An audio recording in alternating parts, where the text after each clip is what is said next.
I have a statement I would like to make. Agenda item 11D, ordinance number 1460, regarding firearms on the meeting agenda, was expressly based on Virginia Code Section 15-2-915 that authorizes localities to regulate firearms.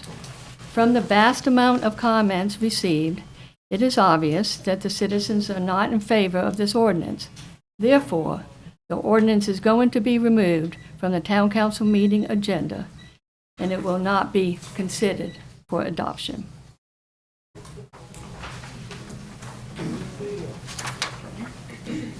All right, we do have a quorum.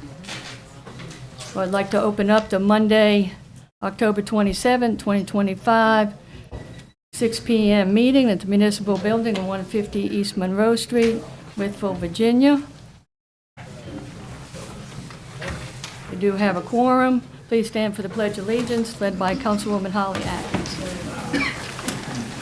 I pledge allegiance to the flag of the United States of America and to the republic for which it stands, one nation, under God, indivisible, with liberty and justice for all.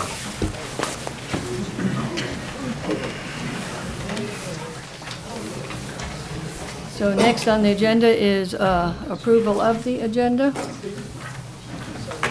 Madam Mayor, I would like to make a motion to amend the Town Council meeting agenda to remove item 11D, ordinance number 1460 regarding firearms, and approve the remainder of the agenda. Okay, so we have a motion. Do we have a second? Second. Motion and a second. Is there any discussion? Hear none. This will be a roll call vote. We'll start with Councilwoman Atkins. Atkins, aye. Johnson, aye. Taylor, aye. Edison, aye. Joseph Hand, aye. Next on the agenda is the consent agenda, which includes the minutes of the regular meeting of September 22nd, 2025, and the joint Town Council and Planning Commission work session of September 25, 2025. I need a motion. Mayor Taylor, I'd like to make an amend of the consent agenda for the minutes of September 22nd, 2025. I would like the one sentence added on page 8. It is highlighted in yellow. You all do have a copy of that. I'd like that to be added. For some reason, I think it was missed, but I'd like to add that, please. Okay. So do we have a motion? So moved. Have a motion. Do we have a second? Second. A motion and second. Is there any further discussion? Not all in favor signify by saying aye. Aye. Aye as well. Any opposed? Next on the agenda is a public hearing to consider the request of Roger Wyatt for the rezoning of property located at 405 North 4th Street, tax map parcel -41A-1-27, form R2 residential to B2 business. And we will entertain information from Assistant Town Manager Elaine Holton. Do you have anything? Okay, great. Thank you and good evening. On your agenda, under item 8A and 8B are two zoning issues. For both of these topics, there will be a public hearing, but just for the purpose of the public, I just want to remind everybody that these are zoning issues, not anything to do with the Second Amendment. With that being said, in your staff report, you will see details on the rezone. This rezone request was submitted by Mr. Wyatt. It is to rezone a parcel at 405 North 4th Street from R2 to B2. And in your packet, you will see the staff report that has a project overview. You will notice that the adjoining properties are zoned B2 and B1. There are public utilities, and there is ample access for the site along with parking. The project does support the vision statement of the comprehensive plan, and at this time, we have not received any public comments regarding this request. And the Planning Commission has recommended to the Town Council that you approve this rezoning application. If you have any questions as you review the application, please let me know. Thank you very much. I am now going to open up the public hearing to receive any comments regarding this. And I'll ask management, has anybody called in or had any questions or anything about these? Did you have one comment, right? I had just one comment, but he was not opposed to the. Just one comment, but there was no opposition to it. Okay. All right, is there anybody that needs to speak to this open session? All right, there are none. It will now be closed. And consideration by Town Council to approve the ordinance number 1458, an ordinance amending and reenacting ordinance number 640, generally known as a zoning ordinance, to rezone and Roger Wyatt property located at 405 North 4th Street, tax map parcel -41A127A, from R2 residential to B2 business on first and final request. Do I have a motion? So moved. I have a motion. Do I have a second? Second. A motion and a second. Is there any discussion? All right, here none. I'll start with Councilwoman Atkins. Atkins, aye.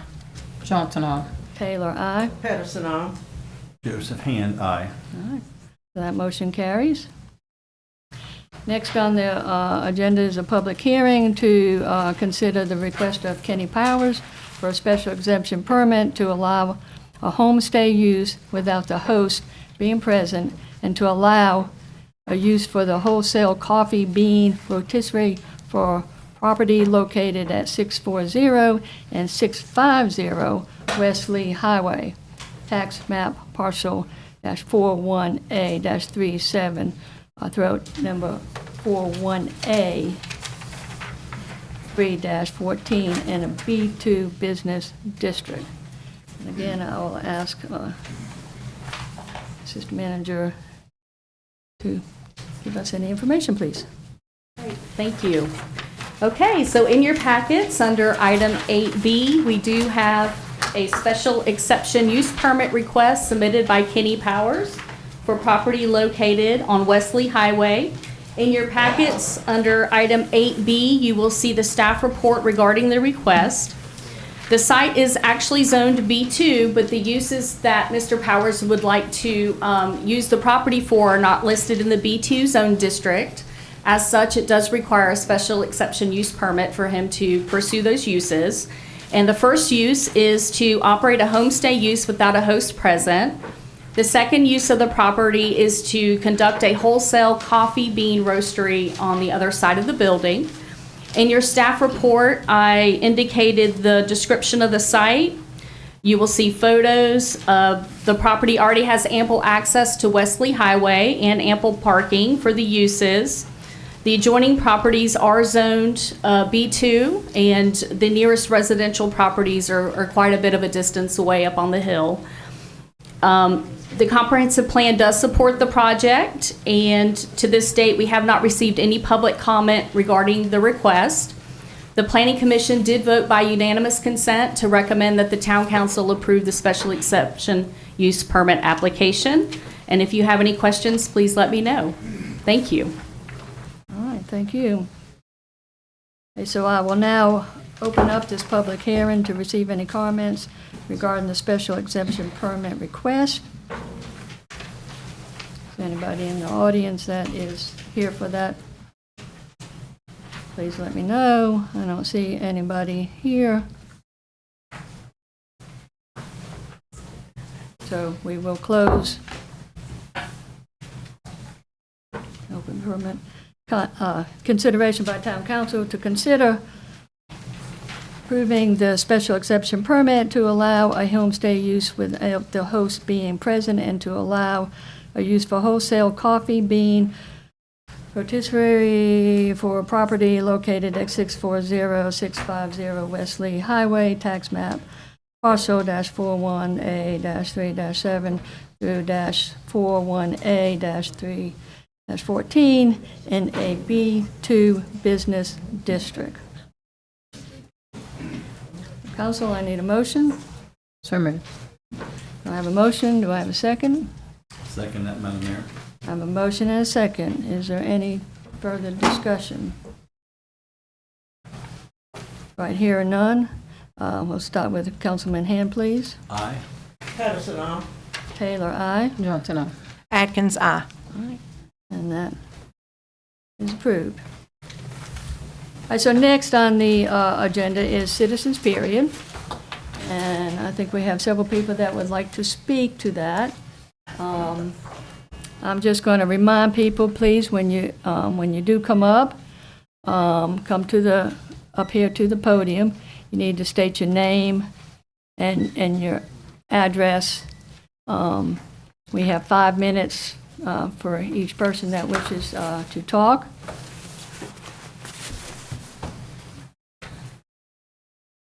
So we'll start with as they came in. So first on the list would be Tammy Nixon.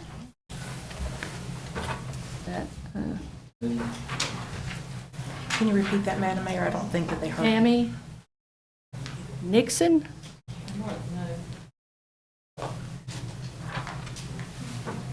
All right, we'll pass on that. Next would be Robin Bassano. Thank you. I'm sure that everybody is aware. Please state your name. Oh, and Robin address. Fasano. I'm a resident of the town of Wytheville. I'm here over the Facebook post of what has been removed from the agenda. I'm sure that's the majority of the people that are here. When I read what was on the agenda and saw that it said it was first and final vote, my concern for that was that I hadn't seen, and I follow the town of Wytheville, hadn't seen anything before that. And that would be a first and final vote on a Second Amendment issue. And I served this town many years ago as a police officer. So this is something that I hold very dear, is my constitutional right to bear a firearm. So since it's been removed from the agenda, I just have a couple of questions. One is how it got on the agenda to begin with. That is one of my questions, is who on the council made a motion to put that on the agenda? If that question can be answered. Well, all I will say is that we are pretty much a team. So there's not one particular person that we're going to put out there. Well, thank you for the lack of an answer. The second would be, what would stop the council as a team at this point for this council meeting to end and this not proceed into an executive session? Because this was kept quiet for a very long time. For this to have been on the agenda initially for a first and final vote. What's to say that this is not going into executive session and that the public does not know anything about it? Since we don't know who brought it forth. Or who even thought that that would be a good idea, to be honest with you. Because we are all law-abiding citizens. We have a right to bear a firearm. We know places we're not supposed to carry a firearm. I'm not taking one into a courthouse. I'm not taking one into a post office.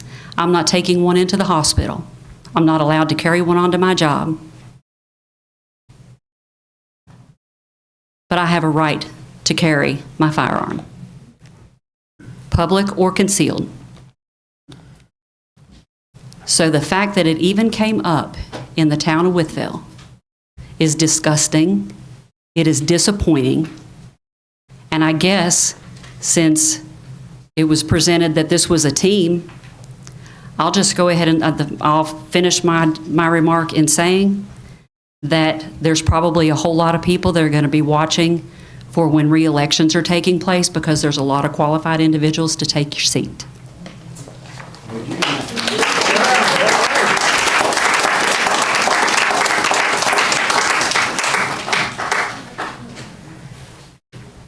Would you mind to come to the podium again? I sure Would you give me that honor? Thank you so much. Absolutely. I've known you for a long, long time. Absolutely. And I think that I just want to share a couple of things about how it got on the agenda, because that's going to be the question of the night. Town council does not see the agenda before it goes out to the public. I found out when you found out. That's what happened. And the attempt was to help provide, I think the idea, I was absent in a closed meeting where a little conversation was happening about what could we do to make the parks more safe. And I don't believe guns ever came up. But our staff and our management, who are working so hard to help us make these parks safe, adopted what the state code said. So what you heard would have been directly the state code, which is the exact same thing that Wythe County uses for their parks. It's the same thing.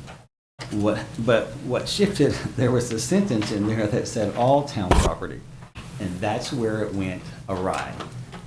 I don't think that was intentional. I think that was a mistake, because if we're going to model the county, then it would be for parks.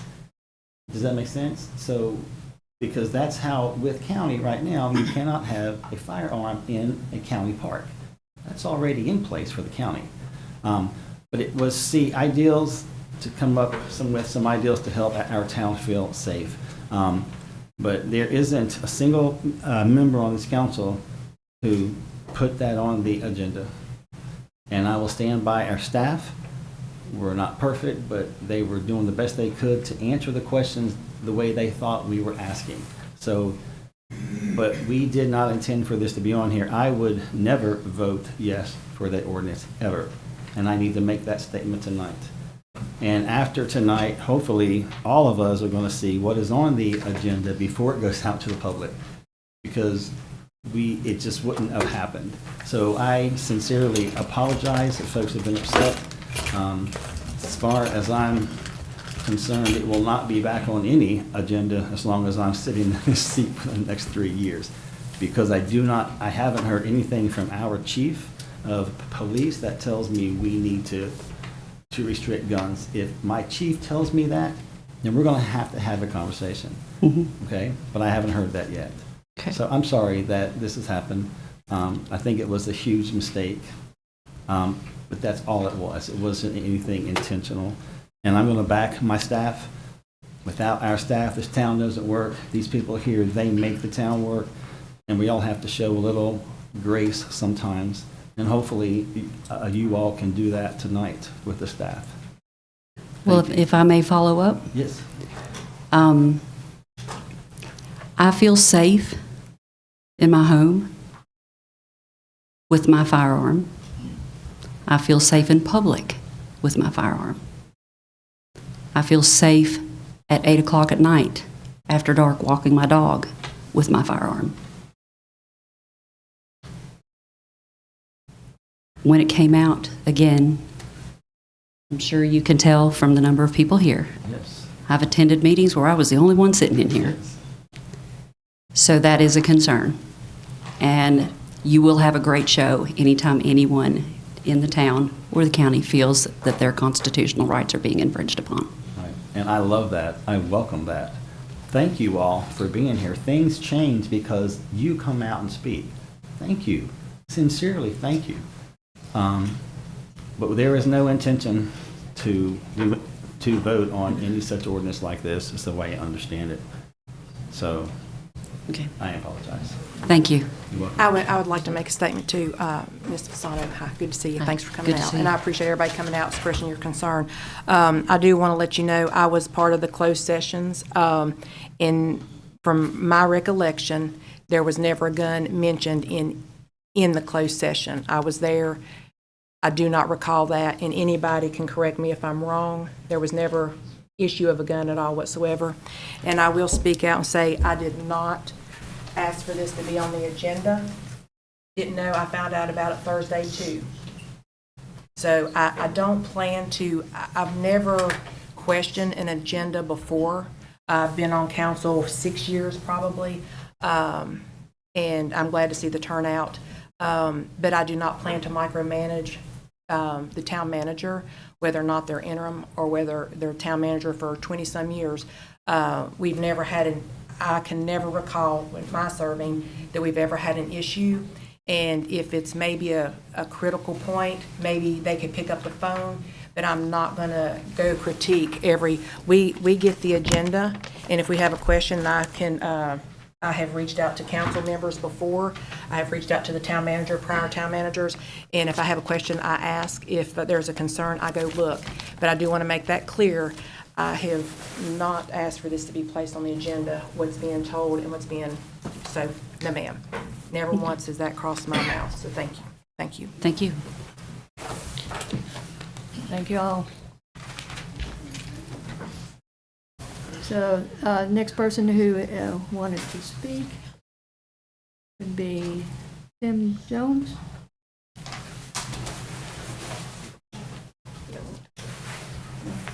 Okay, we'll pass it over that one. Gary Dean.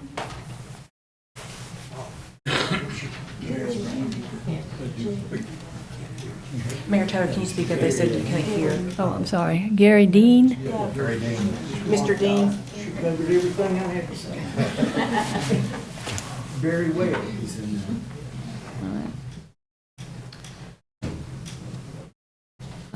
Ty. Tim. Vault. Tim Vault, Tim Vault. No. no response. Next is Terry Umberger.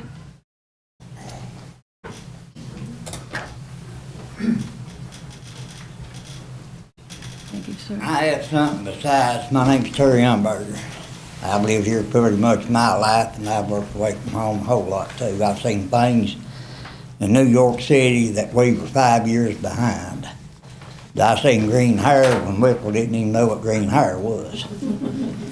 I've worked Chicago, I've worked New York City, and I've seen a lot of things change over the years. And I would like to know how many people would it take on a petition to change the color of our water tower? That it offends me.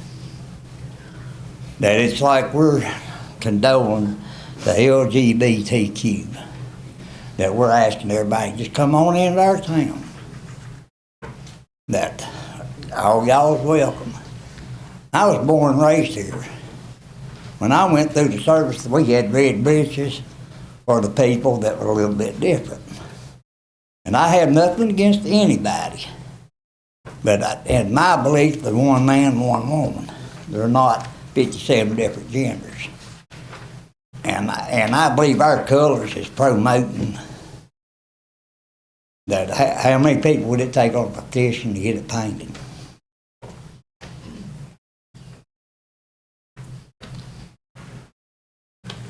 Can you give me a number? I don't think I can give you a number at this point.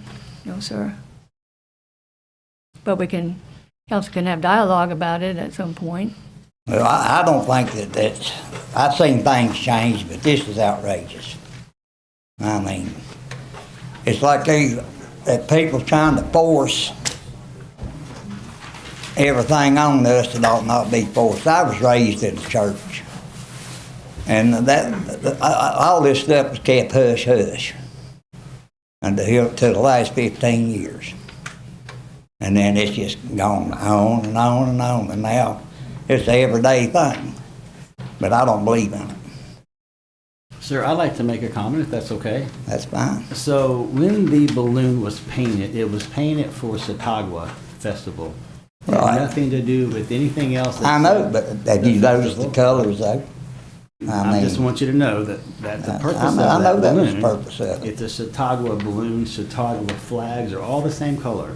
So interpretation could be seen by people differently, but that was certainly never the intent, and it's been there for most of my life. I can remember that being there. So, I don't agree repainting the tower because it's a Chautauqua. Well, I don't mind the balloon being there, but paint it a solid color or No, something balloons aren't besides solid rainbow colors. colors. Well, I just want you to know that that's how the balloon got painted, is Chautauqua, and it wasn't meant for any other reason. However, if it's Well, interpreted it that still pains me. I mean, I'm it's, sorry that it does, sir. I am. but I mean, one person had prayer took out of school, and I'm not asking for a whole lot. But, I mean, things need to go back the way they were. And it's not ever gonna change unless everybody starts going together and trying to change it. I mean, the government learned well. But Hitler taught them a big lesson, to start with the little ones, teach them when they get up to here. Now that's all they know.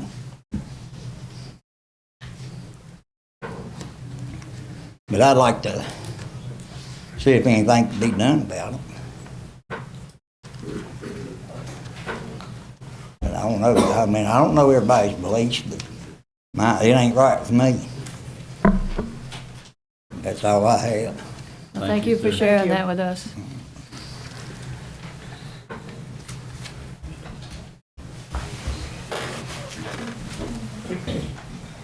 Michael Shannonama? I'm sorry, I'm butchering everybody's names. Shannon, Michael? Shinneman. Michael Shinneman. All right.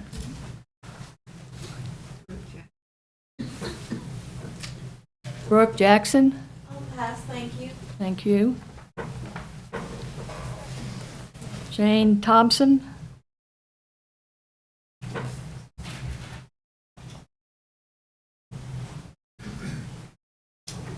So my name is Shane Thompson.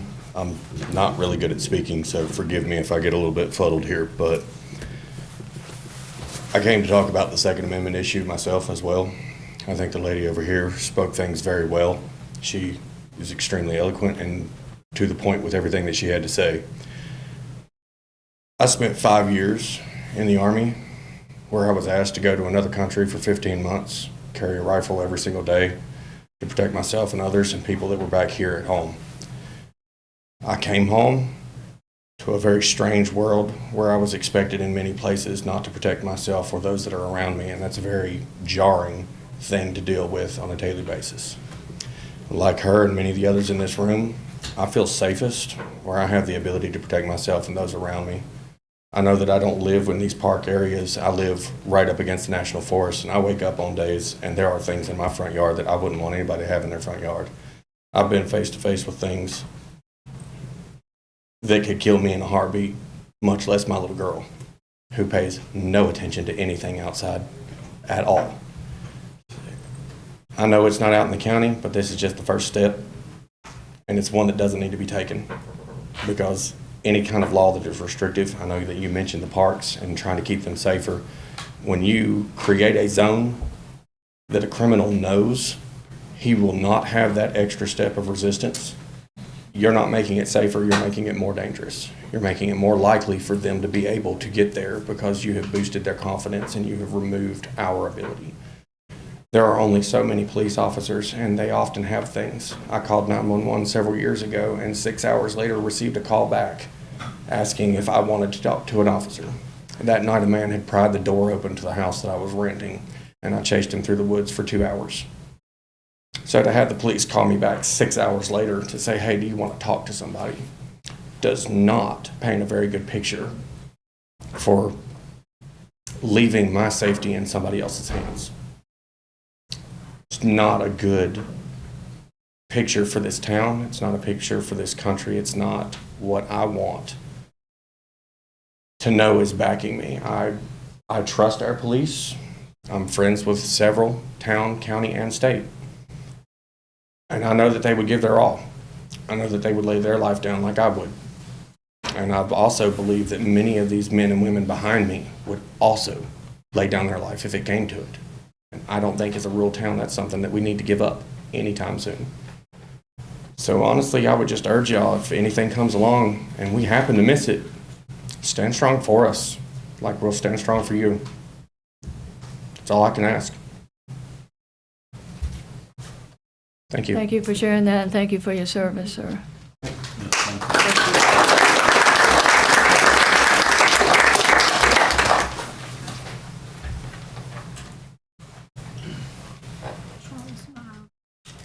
Charles Myers. Yes, I too came to talk about the weapons issue. Do me a favor. Charles Myers, 1195 Holston Road. The first speaker and the last speaker pretty much said everything.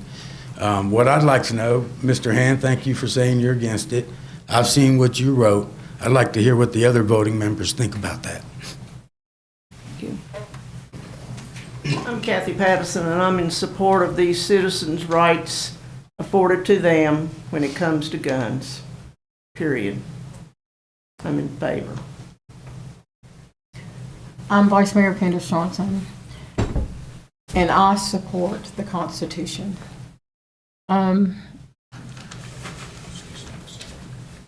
I did not ask for it to be put on the agenda. However, at the same time, I feel like people should be able to carry their weapons if they're walking on the street, to be able to protect themselves. When this came up on the agenda, when I found out about it, I had to give it a second thought because I really didn't know. Wasn't sure that I didn't know it was going to be on the agenda. But at the same time, when I saw it, I immediately knew, because it said all, that that was a problem. And so I believe everyone I carry concealed, and I believe everyone has a right to protect their home, to protect themselves, and I would not want to infringe upon anybody's rights with any kind of intention, not intentionally. And I'm just going to leave it right there because I know what it's like to have rights infringed upon. I know what it's like. So I'm not a perfect person and never will ever claim to be. But at the same time, I respect the Second Amendment. I'm a person, I have lived by the Constitution all of my life and have no desire to not live by it. So I think that the wording could have been better. I think that we could have had more dialogue to mirror what the county has. But at the same time, I have no desire to violate anyone's rights. But at the same time, I want people to be safe too. So I'm not going to lie about that. Your safety matters to me.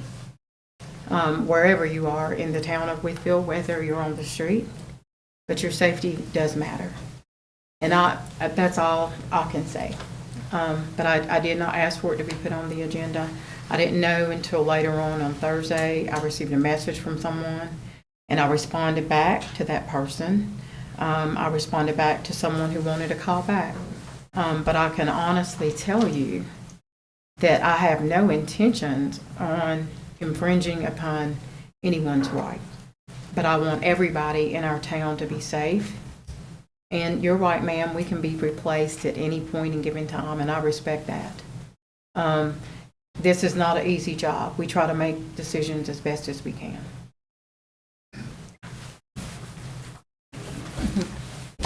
And I'm Beth Taylor, the mayor, and I do support conceal and carry.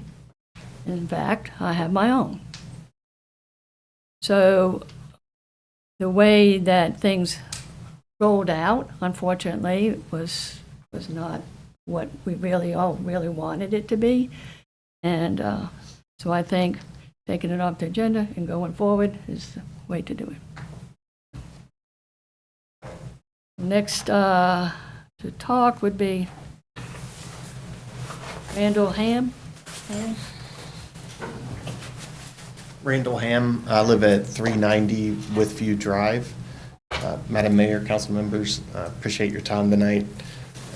I'm sure this is nerve-wracking for you guys. Do appreciate your transparency, Mr. Hand. I came here for the same answers everyone else did. My family and I have only lived here for 4 years. We love Wytheville. We moved here after retiring from the military, and we very much like being part of the community. If the explanation that we've been given tonight is an accurate description, honest mistake, I'm sure everyone here can give you all the grace that you need moving forward. But the transparency that you provided in your initial response, Mr. Hand, is what we all came here for tonight, Mayor. That took a minute to get to. Don't necessarily need to see anyone thrown under the bus. If it's an administrative error, it's an administrative error. I lived in that world for 20 years. I get it. But you're our elected representatives, and we deserve that explanation, and we do appreciate it when we get it. Enough about the Second Amendment stuff, though. I did have one other thing to add. I've been following the meetings on YouTube. I'm probably one of like 7 people that watch the videos, but I do find them informative. And I would just like to say that the town, by and large, its citizenry gets along well, and folks seem to speak to one another with respect. The last few months, I've seen some rhetoric that causes concern coming from our elected officials. Just pointing that out. I'm not taking sides. I have no idea where it started or where it will end. And then from a fiscal perspective, it seems like there are projects popping off pretty often that are not only really expensive, but even if we had the money, could be spent on much more useful things for the entire community rather than a couple of segments of the community. Or you could reduce our taxes. I think everyone in the room would appreciate that. But thank you for your time. Chief Nash, congratulations. Thank you. Thank you. All right, thank you. Michael Rose, Michelle Rose. They've said everything I think I need to say. All right, thank you.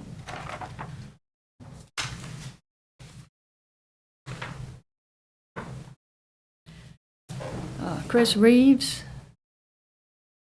For my time, I'm good. I do have a town resident on FaceTime, if that's okay. I signed him up as well, if I can give him my time. Stacy Terry. I don't see why not. We utilize technology. I'm not that good at it, so you'll have to forgive me.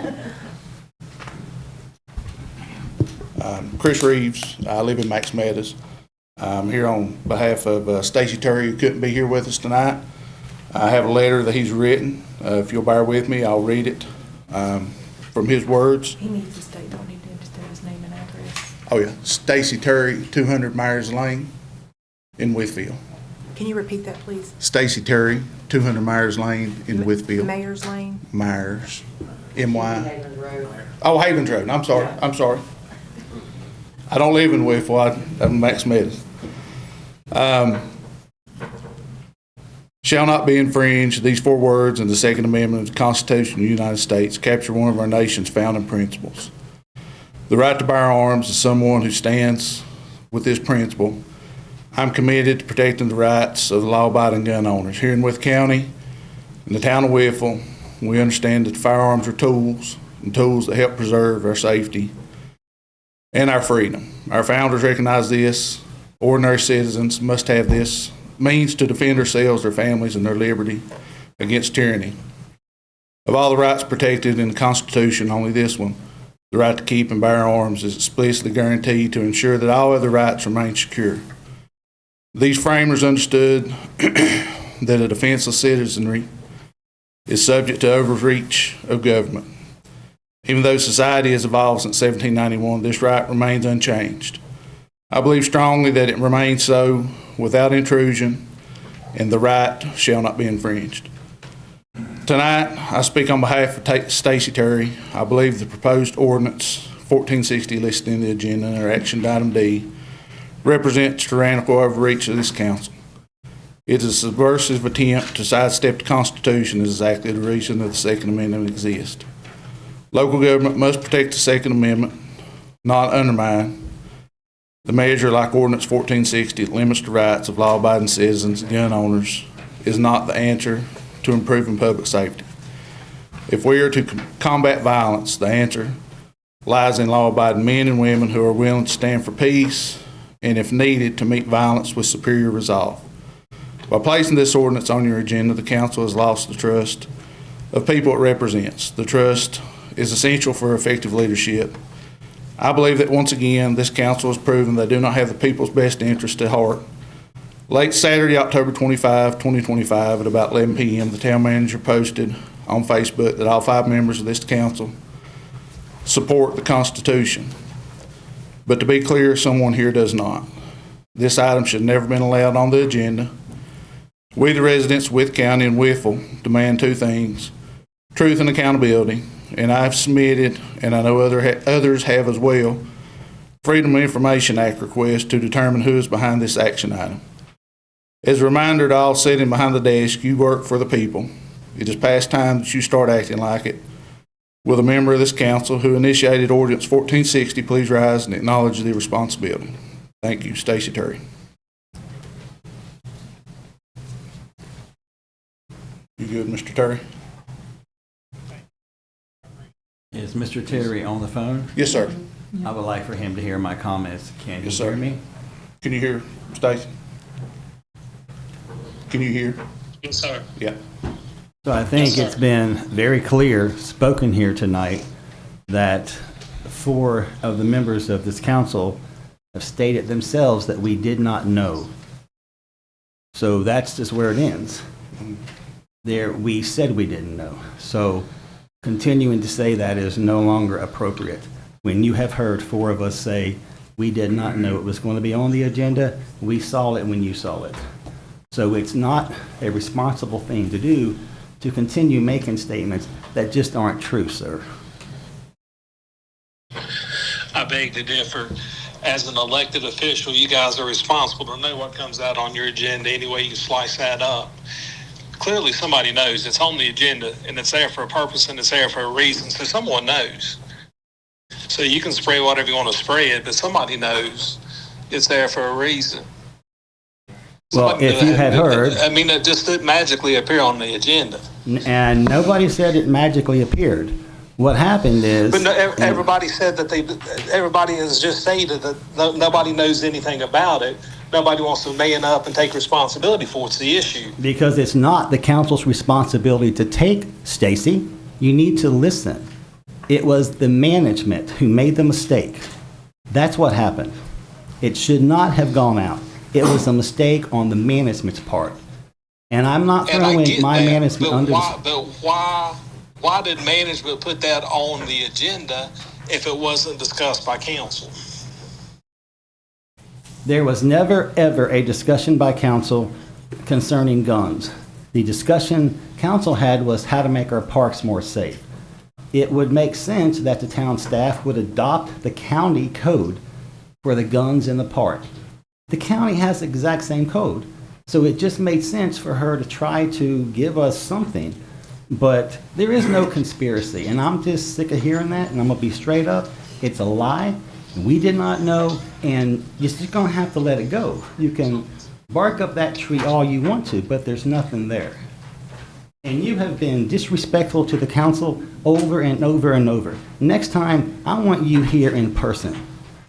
Speak to me in person. And Mr. Terry, if you do recall, I did try to reach out to you personally. I do want to let you know that I did try to reach out to you personally as well. I don't know if you saw where I did try to call you, but I did try to reach out to you to talk to you about this matter. And I did call you. Yes. And I did call you, speak with sir. Joe. Yes, I sir. reached out to you as well, Mr. Terry. Yeah, and I spoke with Ms. Johnson by message.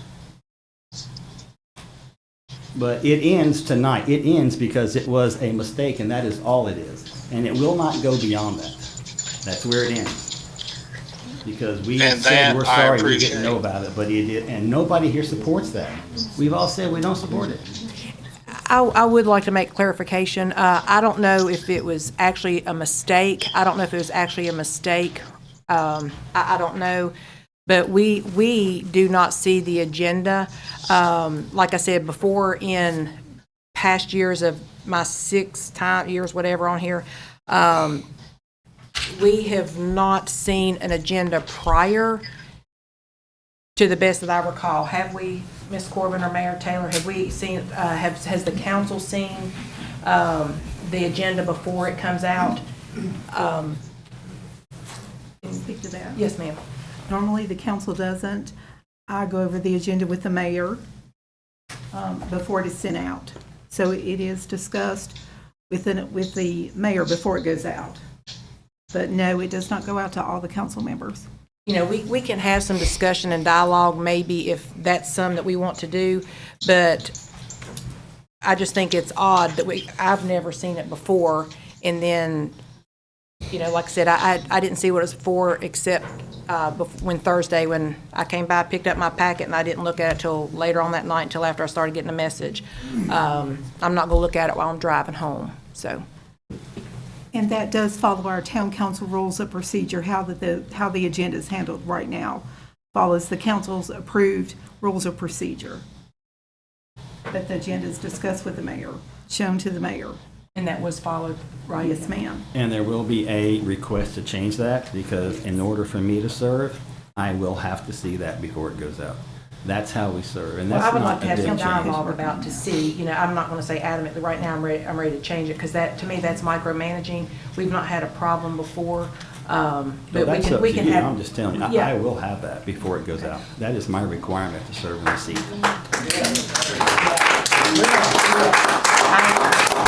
I didn't realize that one could make that decision. I thought we had to have Miss, we are dialogue. we are independently elected. As an elected official, I am allowed to request No, that- documentation that's not going to set me up.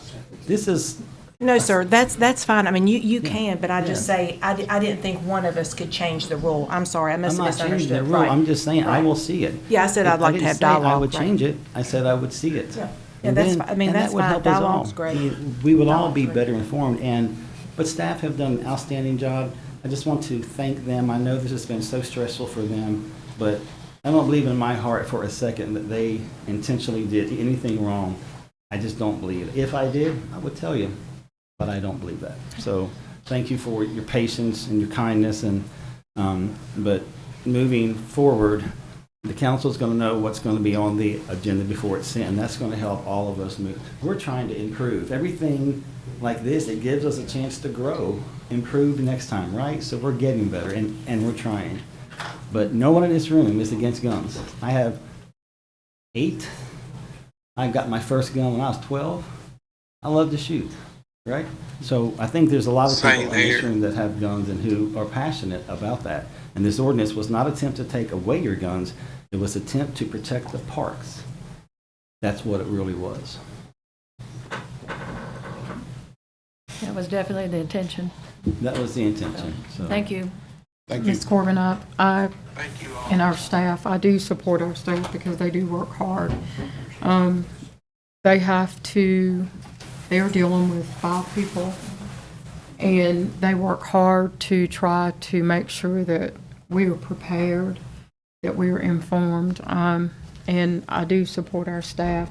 But at the same time, you know, I'm not above apologizing if a mistake was made. I'm not above that. I'm not above anybody. I've never thought of myself as being above anybody and won't ever. But, you know, at the same time, I do support our staff.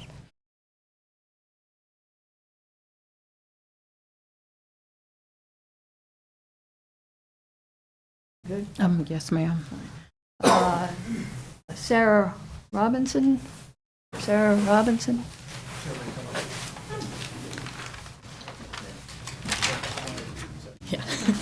Hello. Yes, we're together. We're having the same point. Hello to everyone. Good evening. I'm sure you recognize our faces from previous meetings. And it's just the two of us representing the Walnut Road contingency tonight due to sickness and being stuck at work. The only thing I'm here to say is, well, first off, although I am a law-abiding gun owner, I'm sure you're glad to hear that's not what I'm here about tonight. I am here because when I heard that there was a chance that our topic was going to be discussed in the closed meeting session tonight, I knew I was not going to be able to get an email to you in time and have it be seen, since I know you're all very busy preparing for these meetings ahead of time. About a week ago or last week, I received a phone call from Norfolk Southern regarding the culvert that leads into the property that then feeds into the waterway that the culvert in question that we've discussed before is dealing with. Norfolk Southern, due to the sheer volume of water that comes from town, has anticipated replacing the current culverts in February of the coming year. The culvert size that they anticipate necessary to deal with the increased water volume from town are two side-by-side 72-inch culverts. That is large enough for me to walk through. Our current culverts are about 12 inches each, and are four of them, 2 by 2, stacked on top of each other. So I just wanted to let you know that there is indeed a timeline now, as winter storms, like the one we are currently experiencing, are bringing higher volumes of water. By February, it seems that the volume of water coming from town is going to likely increase in its speed and efficiency to get to the culvert in question. The only thing I think that's new, since I think many of my neighbors have been excellent in communicating with you all, is that there is now a definitive timeline, as I've heard from the boring company that's located in North Carolina, that they will be coming in February to perform this work. They are aware of the current situation. I've spoken at length with the boring company, and they have conferred with Norfolk Southern as well on this topic, and they are aware that any changes prior to our ability to repair the culvert on Walnut Road, would be significantly problematic for continued existence of the road.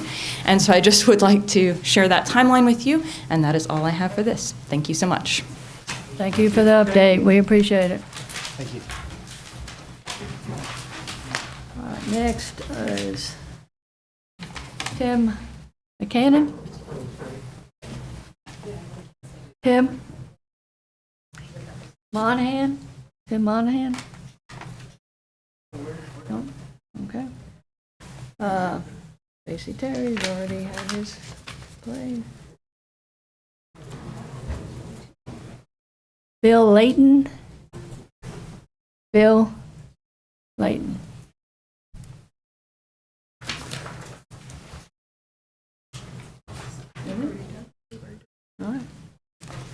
All right, so that's all that signed up, that they wanted to come to the podium. So we are going to go ahead and move on with our agenda.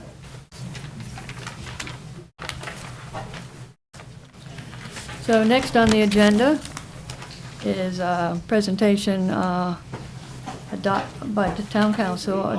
My name is on that paper now. I am so sorry. Come on up, please, sir.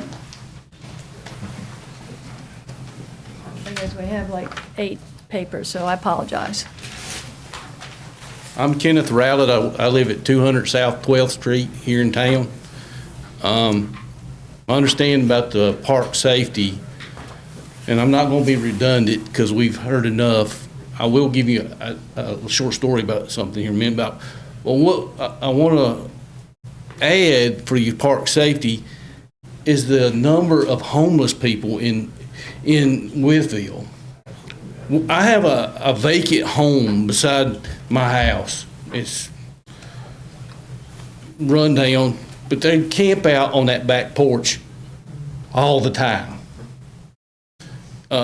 In fact, behind Doc Taylor's, there's a bunch of homeless people, and they're invading their parks.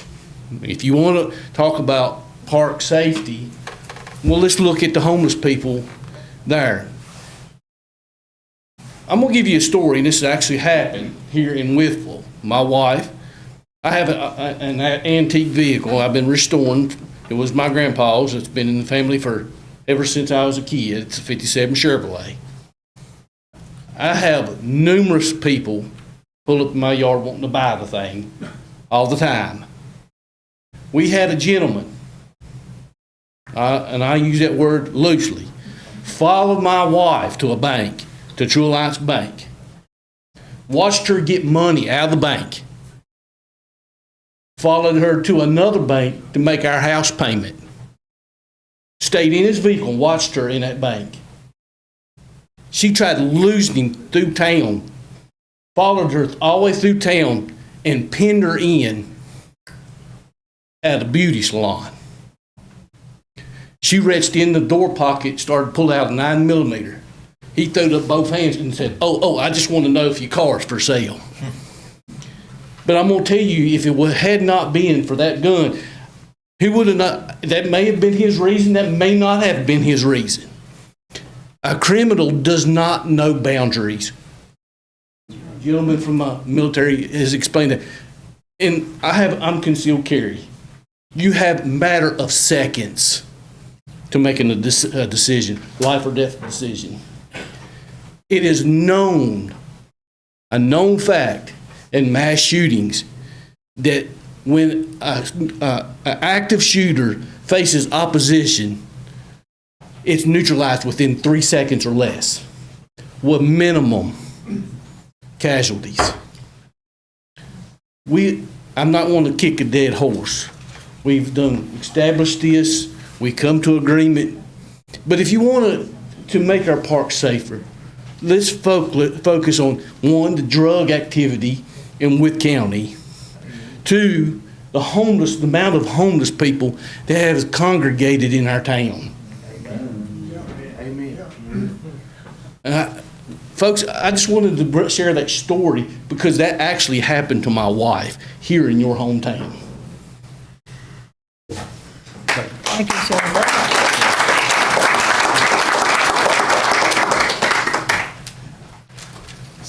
Sir, I'd like to address some things with you, if I may, that might make you feel a little bit better. So we're still talking about making our park safe. Right. On Thursday morning, I met with the chief of police, the Wytheville Drug Task Force team, state police officers, the town manager, and the mayor. And what I am requesting as an individual member of this council is that we put our foot down and we come out aggressively on the backpack people, with the backpacks up and down all these streets. I realize it is not illegal to carry a backpack up and down the street. No. But there's other things going on, and it has changed the quality of life that we have in this town. I won't have it. I want my town back. I want my parks back. I want to be able to walk in the parks and be safe in this town. Chief Hash is working on an outstanding plan that will be actually implemented immediately, and then we're working on a long-term plan. But we are aware of what is going on. I just want you guys to know we see it.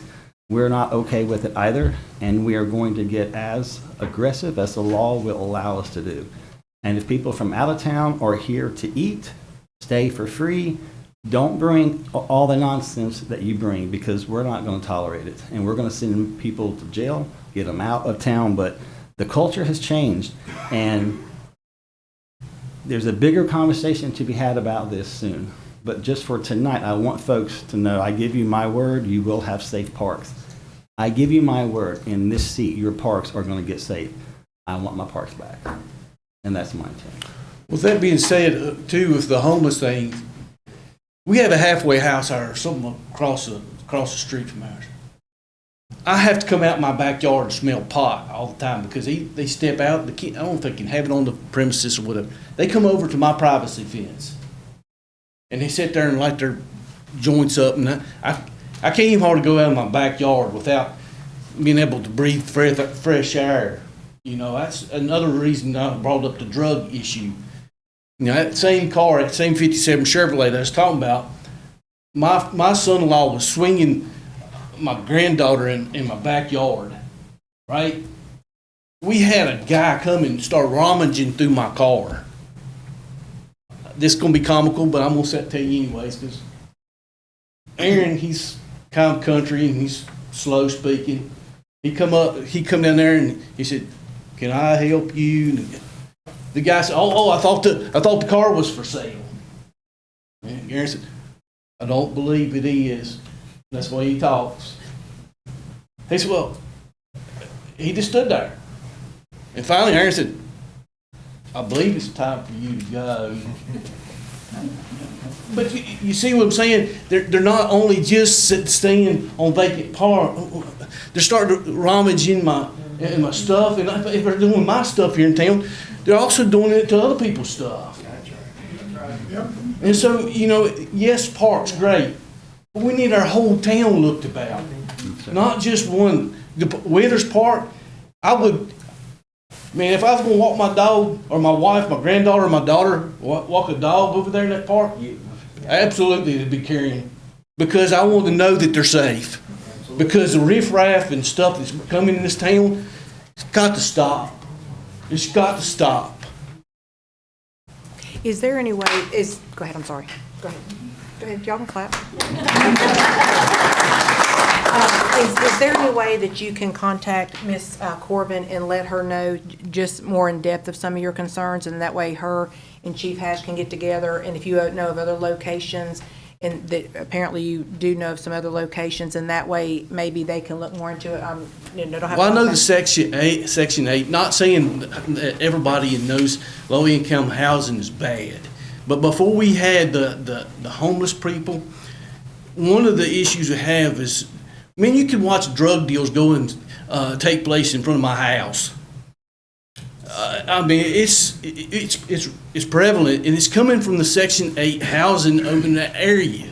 Well, yes, sir. Have you notified anybody before now? Oh, sure. I've talked to a cop over at Chautauqua and said, if y'all want to do a drug bust, come stand in my living room. You can see it from my picture window. Okay. Is there any way, though, can you maybe get with Ms. Corbin, and then maybe you all can set up some type of meeting and go over some things, just express some more of your concerns? Is that okay?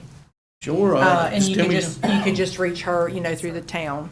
Yes, sir, that's correct. I'd be glad to speak with you. And I think the most important thing that I learned when we met on Thursday morning, I was really educated on how much work is being done into the drug effort into Wytheville, and it would shock you if you knew it was coming through. I didn't want to know when I saw the papers, and it is shocking. It wouldn't surprise me. That's 77, 81 running right. It's a primary. Yes, sir. I understand. But there's been some real positive ideals that are coming up that I feel will be aggressive and will be dealt that way. But folks, if you see something, help us. Call 911. That's how this is going to get resolved. Make sure these people get off the street. Call 911. If you see something you don't like, that's what your taxes are for. And Pick if up I'm the not phone and get mistaken- people out. I'm sorry, Mr. Strang, go ahead. No, I'm sorry. You go ahead. I'm done.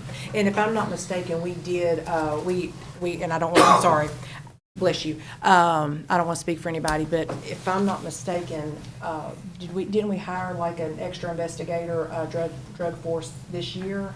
Yes, In we the have. budget? Yes, I just want to make sure, from the best of my knowledge, I think we did put forth money for that. So, I'm sure that, they're doing a fantastic job, I'm sure.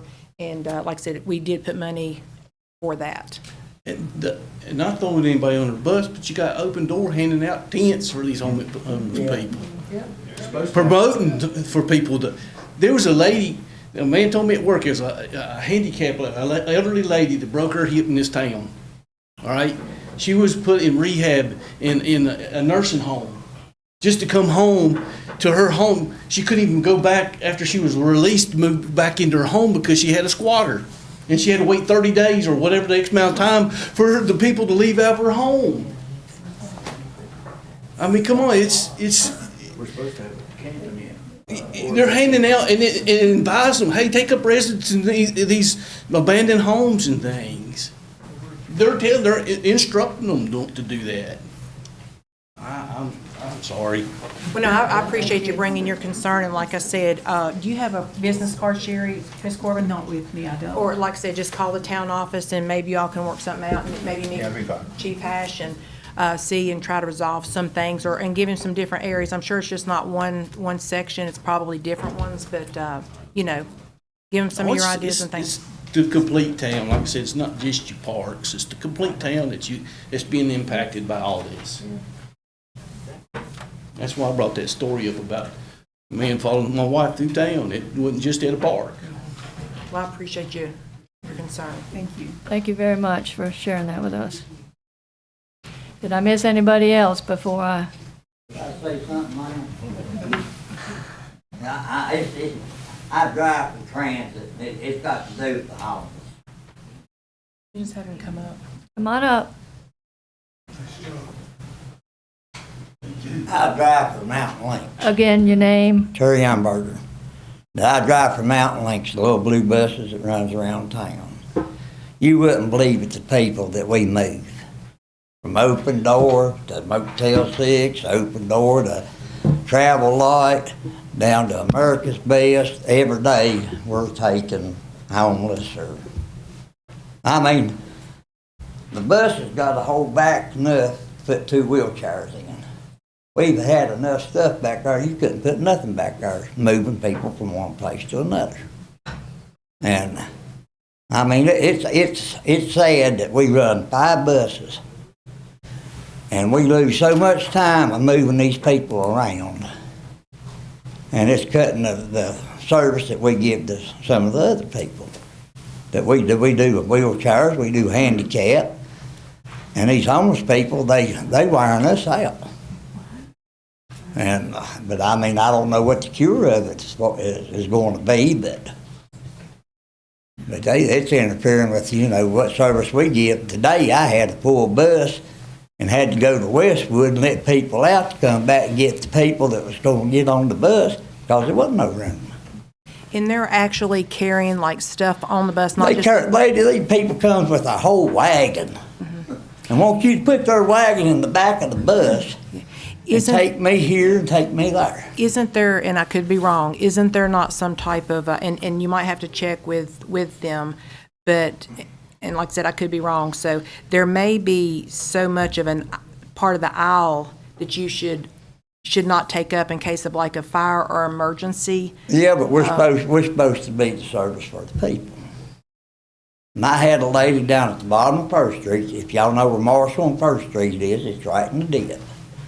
Well, she was over at that little machine shop with a wagon, 2 trash bags this full, and a dog.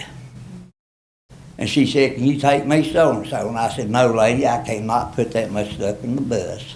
And she said, "Well, can you haul me to the top of the hill?" And I said, "No, lady, I can't take you to the top of the hill." Have you tried to talk to the director, Ms. Powers, over your concern? Well, we have our boss, and then we have a big boss out in Marion. Ms. Powers. That they want us to do what we can do for whoever. And it's more or less the driver's judgment. But I mean, they killing us on moving them.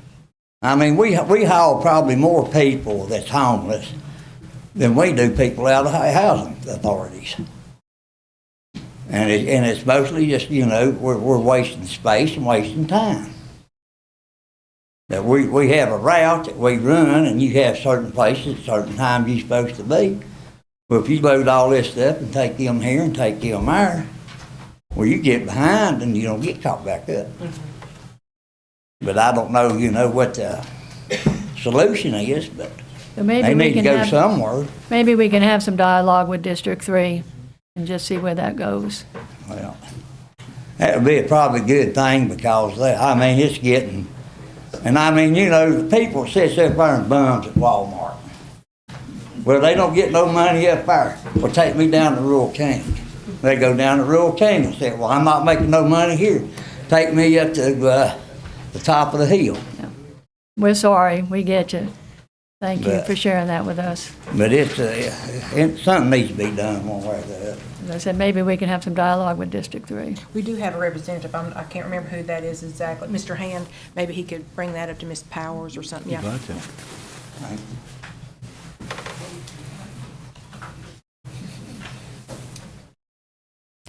All right, we're moving on with the agenda. Next on the agenda is adoption and presentation. All right, we're gonna take a few minute break before we recess, before we go forward.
now going to call the meeting back to order.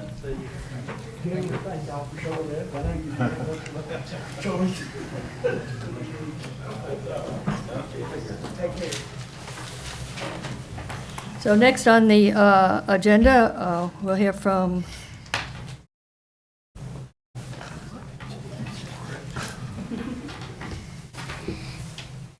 Good evening, Council. Thank you for letting me speak. Deputy Chief Brian Bard, Wytheville Police Department.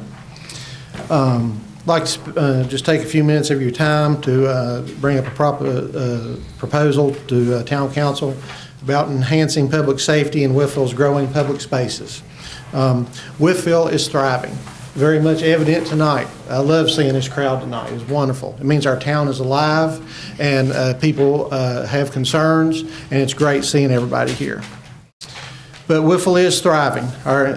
Our growth, while exciting, has led to significantly increased usage of our parks, recreation facilities, and downtown areas by both citizens and visitors. With this growth comes an essential responsibility, providing dedicated police presence and proactive community contact in these vital public spaces.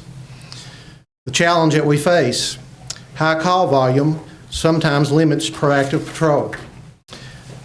Our current patrol officers are doing an excellent job, which is evident by over 500 safety patrols conducted in our parks this year alone. However, the rapidly increasing volume of general calls for service sometimes stretch our resources thin, forcing reactive response over proactive engagement. Currently, we are averaging around 50 police service calls per day across the town. This trend predicts over 18,000 total service calls for the Wytheville Police Department in 2025 by year end. This high demand limits the constant dedicated presence required to maintain public safety and community trust in our busiest parks and downtown core.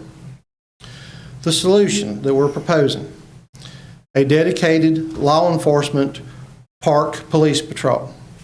To address this challenge and restore proactive community policing, we're requesting the addition of one new police position to complete our patrol division staffing. This addition will create the Law Enforcement Park Police Patrol position, which would be a fully certified officer with all police powers dedicated to ensuring safety and trust across key town assets. An action plan and commitment.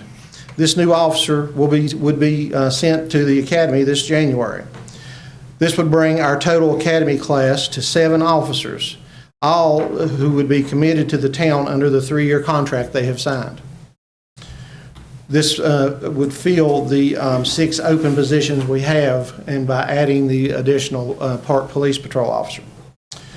The primary areas of responsibility by proactively patrolling and having community contact would be downtown Wytheville, Wytheville Parks and Recreation Center itself, the facility itself, Wytheville Visitor Center and Wytheville Museums, all the major parks, Withers Park, Elizabeth Brown Park, Trestle Bridge Park, T-Ball Park, the Homestead Museum on Tazewell Street, the Homestead Museum Park on Tazewell Street, the Crystal Springs Recreation Area. And then we would also include Ager Park, which though it is county-owned, we receive the 911 calls of that facility because it's in our town limits.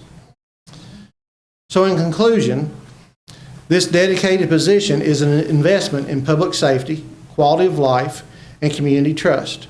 It allows our general patrol to focus on urgent service calls while ensuring our most visible public spaces are constantly monitored by a proactive, fully certified law enforcement park police patrol officer. In the meantime, while the new officer is being trained, we will continue and add to our daily park patrols, increasing public visibility of a law enforcement presence in these spaces. Patrol officers will continue their daily checks, routine patrols, and answer service calls in our parks. At the beginning of my statement here, I mentioned that we had over 500 safety park patrols that we were logged. But that is probably just a fraction of the park patrols we actually do, because we are constantly keeping our eyes on our parks. those numbers reflect when we specifically called in something because we were doing the public restroom checks, or we were checking the playground area, where people had specific concerns. So we radioed that in and logged it with dispatch. We have done many more than 500 checks.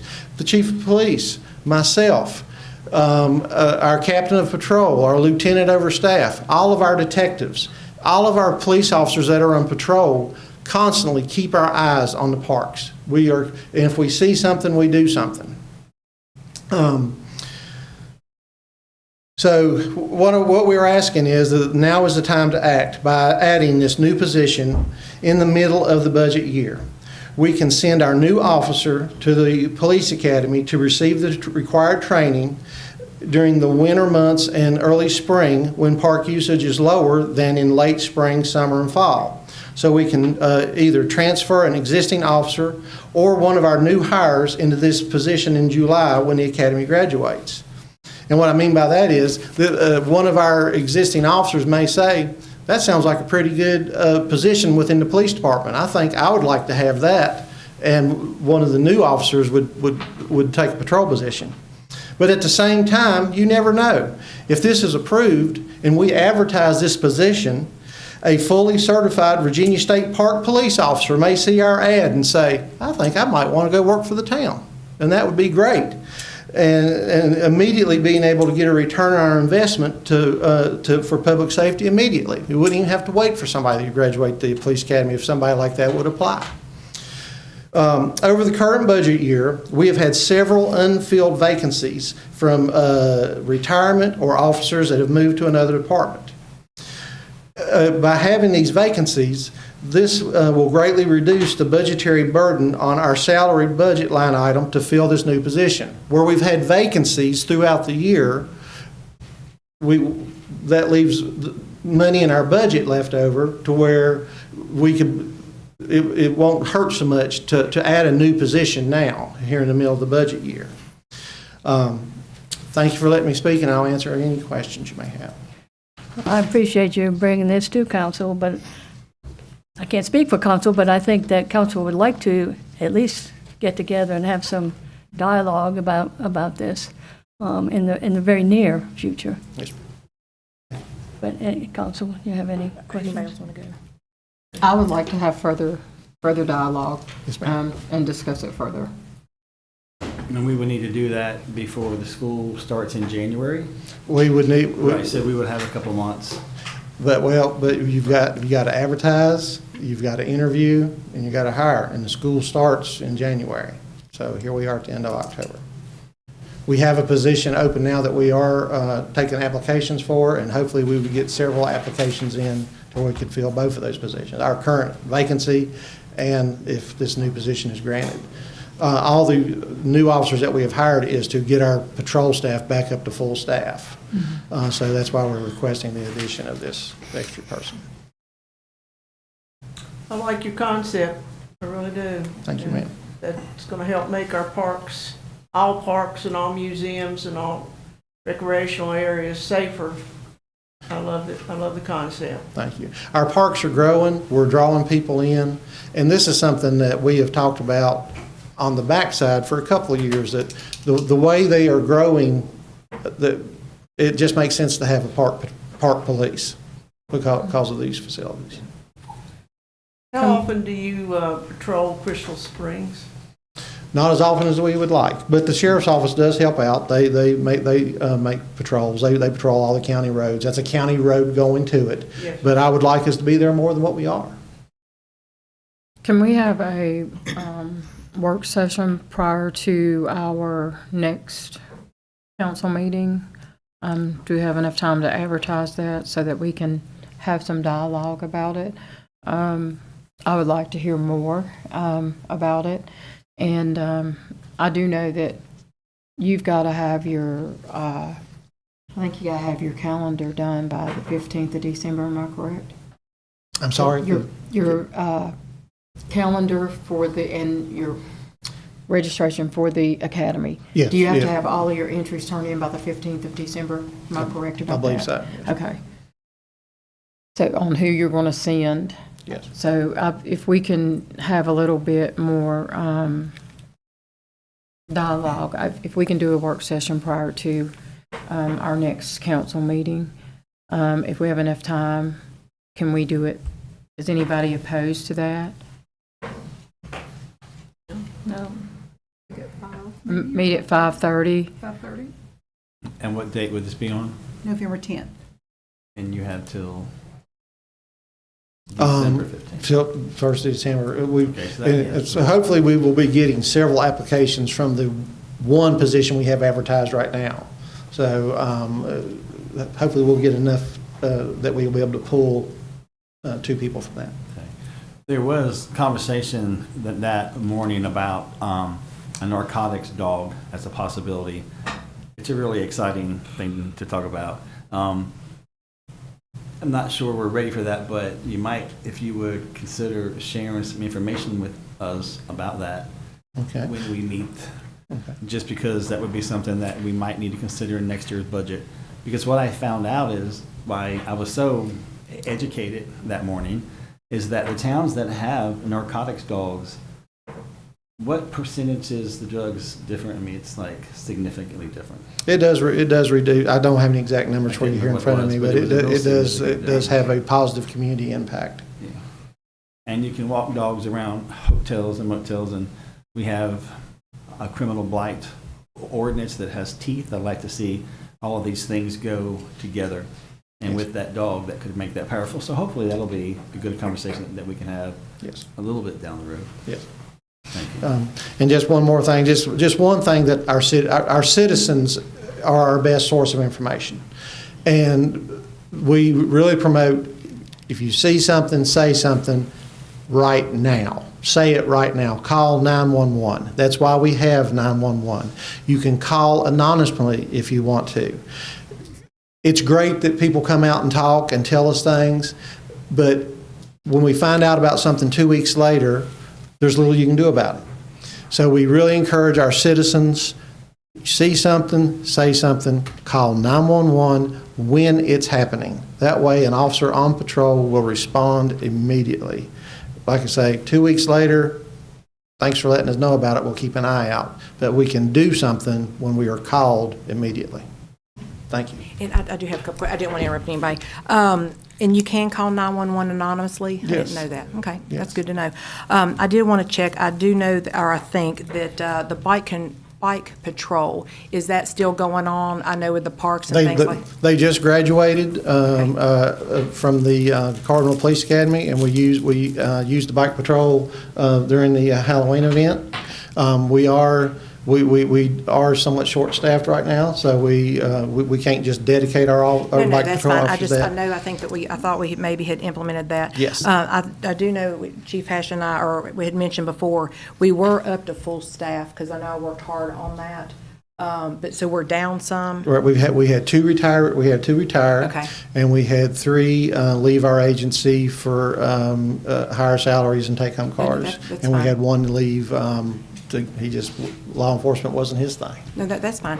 And I can't remember if you were in the meeting, but I know we had talked about before about part-time positions, and I know that you all sort of frowned upon that a couple years ago. I know you and I had dialogue. I think you were there too. Do you remember that conversation about part-time? We, consider that. I just want to make sure this is not a part-time position, because you all did not. This would not be a part-time, this would be a full-time position. Because you all did not want part-time positions, No. right? And do you actually think, after hearing concerns and things like that, do you think 1 officer would be enough? Yes, I do. So That you one think- officer, that would be his primary job, taking care of the parks and the rec center and all that. And of course, the other officers would be able to back him up as he needed. Okay, but you don't think you need 2, you think 1 would be okay? I'll take 2 if you give me. Well, I'm not, I just want to make sure that like 6 understand. months down the road, you don't want to come back and say, hey, I just didn't know. Wytheville's growing, 2, 3 years from now, we may ask for Okay, another. but 1 right now is, okay, sweet, thank you. Keep in mind as well that all of the safety poles are going to be installed in the park, where the emergency pole where you push the button and call for help. So that'll help, because that'll be in Withers, there'll be one in Elizabeth Brown. So all of these small things, it all adds up to keeping, so that's already in place, so that'll be happening soon. So, good stuff. Thanks for working. Good direction. You're welcome. Thank you. Thank you so much, Mr. Just Burton. thank you. Mr. Wright that was sitting by me told me that the facility in Marion for the homeless has shut down. So we should be seeing a flux of people coming to Wytheville just because of hope and, their resources. But he made sure to let me know so that I can let you guys know that too. And our parks are full with homeless people. And, we try to stay on top of it, but, as Deputy Chief Bard stated, 50 calls plus with officers, it's hard to keep an eye on the parks at times. And this extra position will, help that situation. So just keep that in mind, if you don't mind, please. Deputy Chief, can you come back and you stay up there? I'm going to ask you both a question real quick. Instead of just certain town properties, could you all not, or whoever is hired and chosen for the position, can you all not go to all the town facilities, like say, for instance, drop by the town office, we got the water, wastewater, we got the water, can they make their rounds there too, as well as the parks? We would base it on need and, yeah. Something we can work with. I would be in support of that, so thank you. Okay. Thanks. Great job. Thank you for your presentation.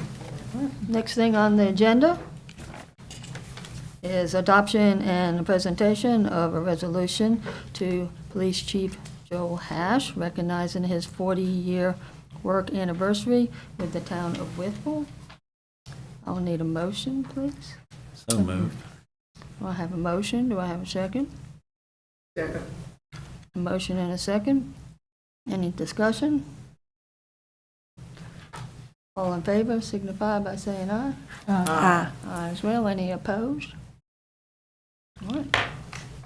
So we're going to take a minute here and present. Chief. I think that deserves an applause.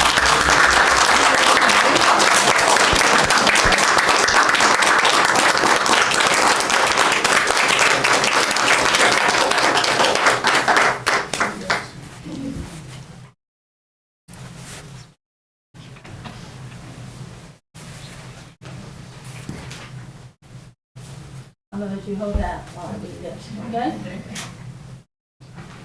All right, so this is a resolution, whereas Joe Hash began his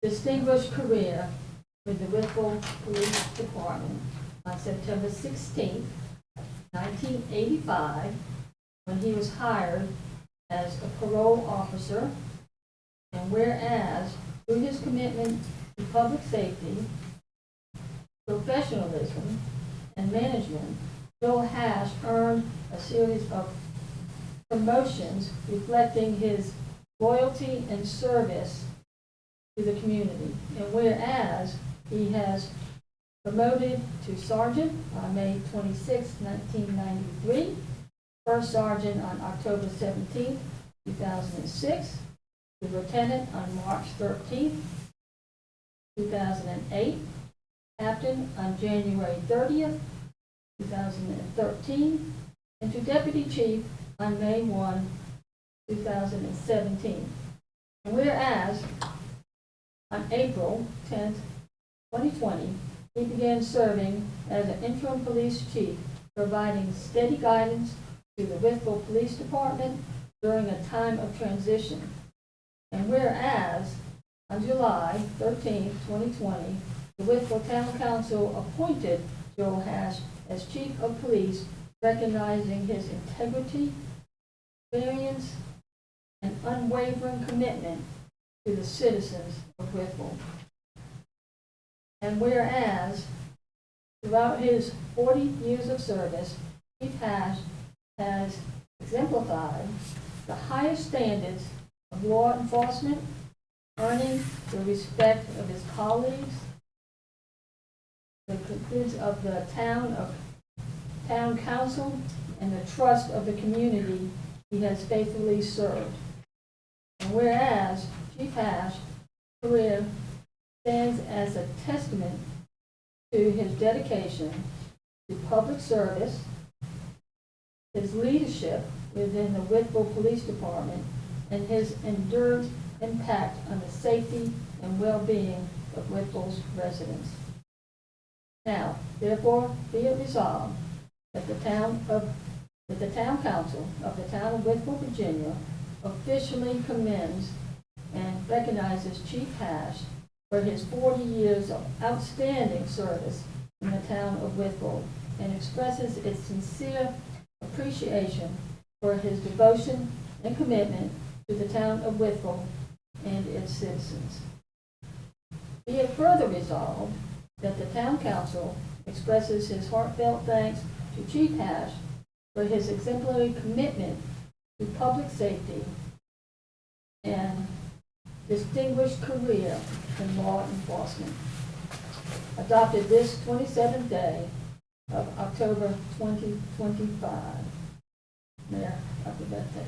Thank you.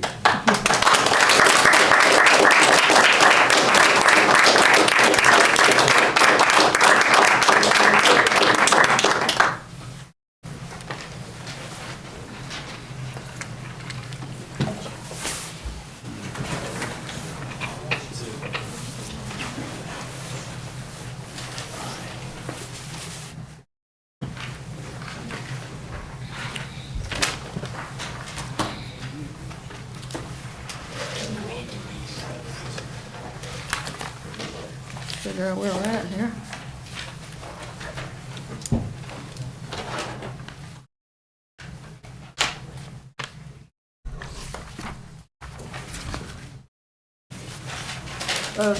Next on the agenda is discussion regarding requesting the Wytheville Planning Commission to continue work on the Town of Wytheville Unified Development Ordinance. We'll have a little information from Assistant Town Manager Holton. Okay, thank you. On your agenda, you will see this agenda item. As you recall, at the September 25th joint meeting of the Planning Commission and the Town Council, we had a great meeting with the Planning Commission. We mutually agreed to fix some of the errors with the current zoning ordinance in the short term, which the Planning Commission has began working on. And the council and the Planning Commission had a great discussion about potentially resuming some of the work long-term on the Unified Development Ordinance. So the action tonight is just for the record that the council is willing to let the Planning Commission continue their work on the UDO. If you have any questions, please let me know. Thank you. I do have one question. Was the changes that were made, that we discussed in the Planning Commission meeting, were those sent out? To the town council members? You said that, yeah, you said that you would send those out to us. Have they been sent out yet? So the Planning Commission has been talking about the changes to the zoning ordinance, but we have not had anything finalized yet.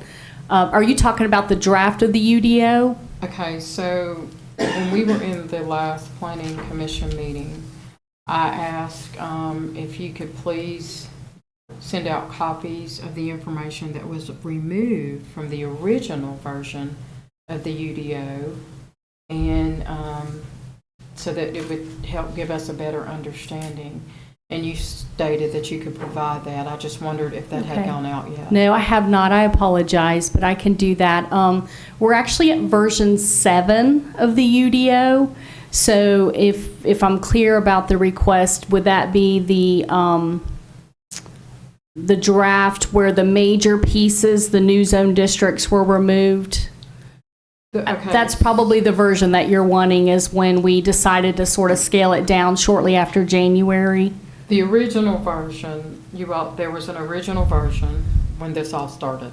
Yes, ma'am. And then I believe Mr. Hand had some concerns, and then those things were removed, and then I asked if they could be sent out. Yes, ma'am. And so that's what I am referring to. Okay. I will be happy to do that this week. Thank and I you. apologize that I have not had an opportunity. Okay, thank you. You're welcome. Okay. Any other questions for Ms. Holton? All right, so consideration by town council to request the Wytheville Planning Commission to continue working on the Town of Wytheville Unified Development Ordinance. I need a motion. So moved. I have a motion. Do I have a second? Second. Motion and a second. Is there any discussion? Right, this would be a roll call vote, and we'll start with Councilwoman Atkins. Atkins, aye. Johnson, aye. Taylor, aye. Patterson, aye. Hand, aye. That's unanimous. Next on the agenda is to consider the establishment of the Personnel Property Tax Relief Act reimbursement rate at 37.69%. And we will have information from Town Treasurer Angela Pennington, please. Good evening, everyone. Good evening. Okay, so the 37.69% is what we've come up with for the Personal Property Tax Relief Act reimbursement, and we pretty much just have a calculator that we've used for several years, and we just plug the numbers in from the Commissioner's office, and our funding we got from the state is $61,075.92. And once we plug in all those numbers, the 37.69% is what we come up with to disperse those state funds evenly across the personal property tax tickets.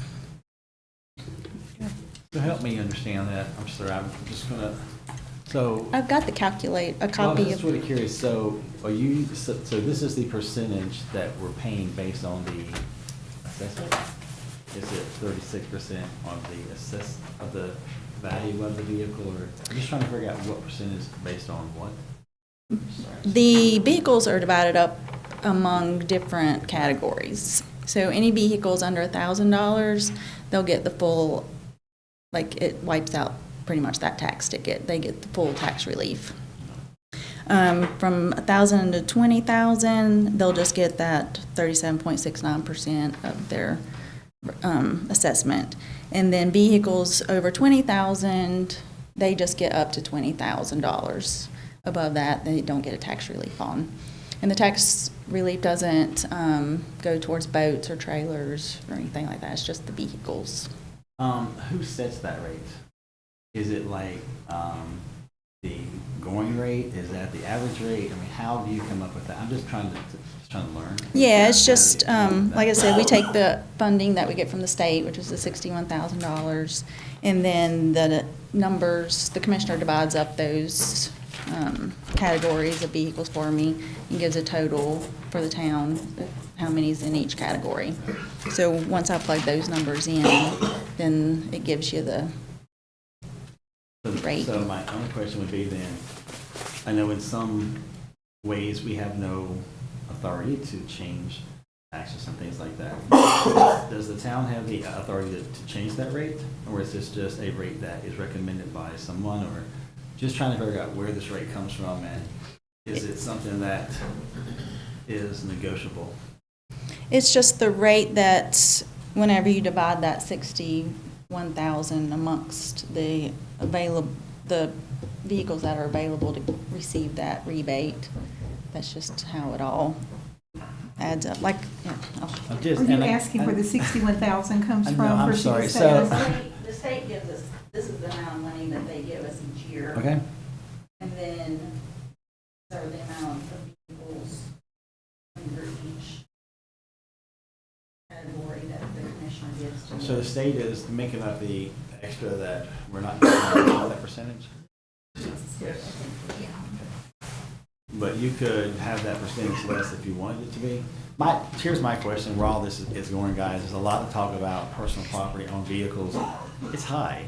It's like one of those pretty big bills, and my question is, are we allowed to work with those numbers on that personal property tax and get it down? Maybe we can't, I don't know. But it's a question I've been asked about. You know, cars now $50,000, $60,000, and it's a big ticket. It's a big ticket. Even the inexpensive cars. I have a truck 25 years old. I'm like, it's still $480. I'm just wondering, can we give tax relief in that category if we're allowed to? Did you say it was $480 for town? I I'm missed sorry. what you said. Yeah, for a town and county, it's a 25-year-old truck. And But it's the 400 town- and, wow. Yeah, that seems to be a lot for, but I was just wondering, does the council have the authority to change those rates? I mean, I would. Can I look at that for you? Yeah, I was Mr. just Haynes, curious. I haven't been asked that question before, and so I just need time to look at that. My understanding is the act provides state funds to try to reduce that, but I don't, the question you're asking is slightly different than what this rate that she's setting. That is, can we lower the rate even further with regard to Wytheville's personal property tax? And so that's something I need to check for you. And we have a merchant's tax, which is astronomical, right? We still have a merchant's tax? We don't do merchants capital, with county does.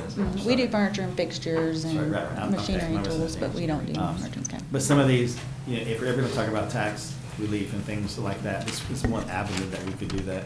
Be happy to look at it for you. Thank you so much. Yeah, this rate just divides up the state funds. I guess if you want to do more, then it would be up to you guys.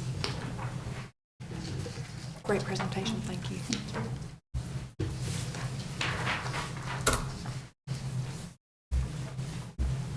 Do you have a question, Ms. Atkins? Oh, no, I just said great presentation, I'm sorry. Oh, Yep. okay. I Great- thought you Great said you had a quick presentation, I'm question. sorry. Sorry. Anybody else have any questions or concerns? Thank you. Thank you. So, consideration by the town council to establish the Personal Property Tax Relief Act reimbursement rate at 37.69%. I would need a motion. So moved. I have a motion. Do I have a second? Second. Motion and a second. Is there any discussion? All right, this will be a roll call vote. Councilman Hand? Aye. Patterson, aye. Taylor, aye. Johnson, aye. Atkins, aye. Thank you. Next is to consider ordinance number 1455, an ordinance amending and reenacting Chapter 3, Animals, Article 1 in general, so as to include a new section entitled Cat Shelter Purpose, Mission, and Operation of the Code of the Town of Wytheville, Virginia. This will be on a first and final reading. So I'm going to reach out to our interim town manager, Sherry Corbin, and she's going to give us some information about that. Thank you, Madam Mayor. As the council may recall, several months ago, we brought you a draft of the cat shelter ordinance, and at that time, council had asked if we could expound upon it and do a little more with it. So we gave it a purpose, a mission, and the operation of the cat shelter.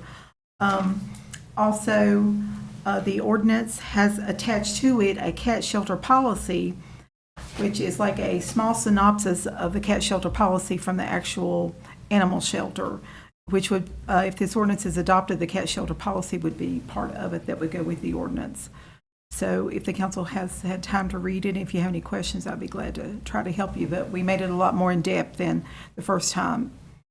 And the main thing is that we did put the Wytheville cat shelter policy with this ordinance. Thank you so much, Ms. Corbin. Anybody have any questions for Ms. Corbin? All right. So consideration by town council to adopt ordinance number 1455, an ordinance amending and reenacting chapter animal Article 1 in general, so as to include a new section entitled Cat Shelter Purpose, Mission, and Operation of the Code of the Town of Wytheville, Virginia, on first and final reading. So this will be a roll call vote, and we'll start with Councilwoman Atkins, please. Atkins, aye. Johnson, aye. Taylor, aye. Patterson, aye. Hand, aye.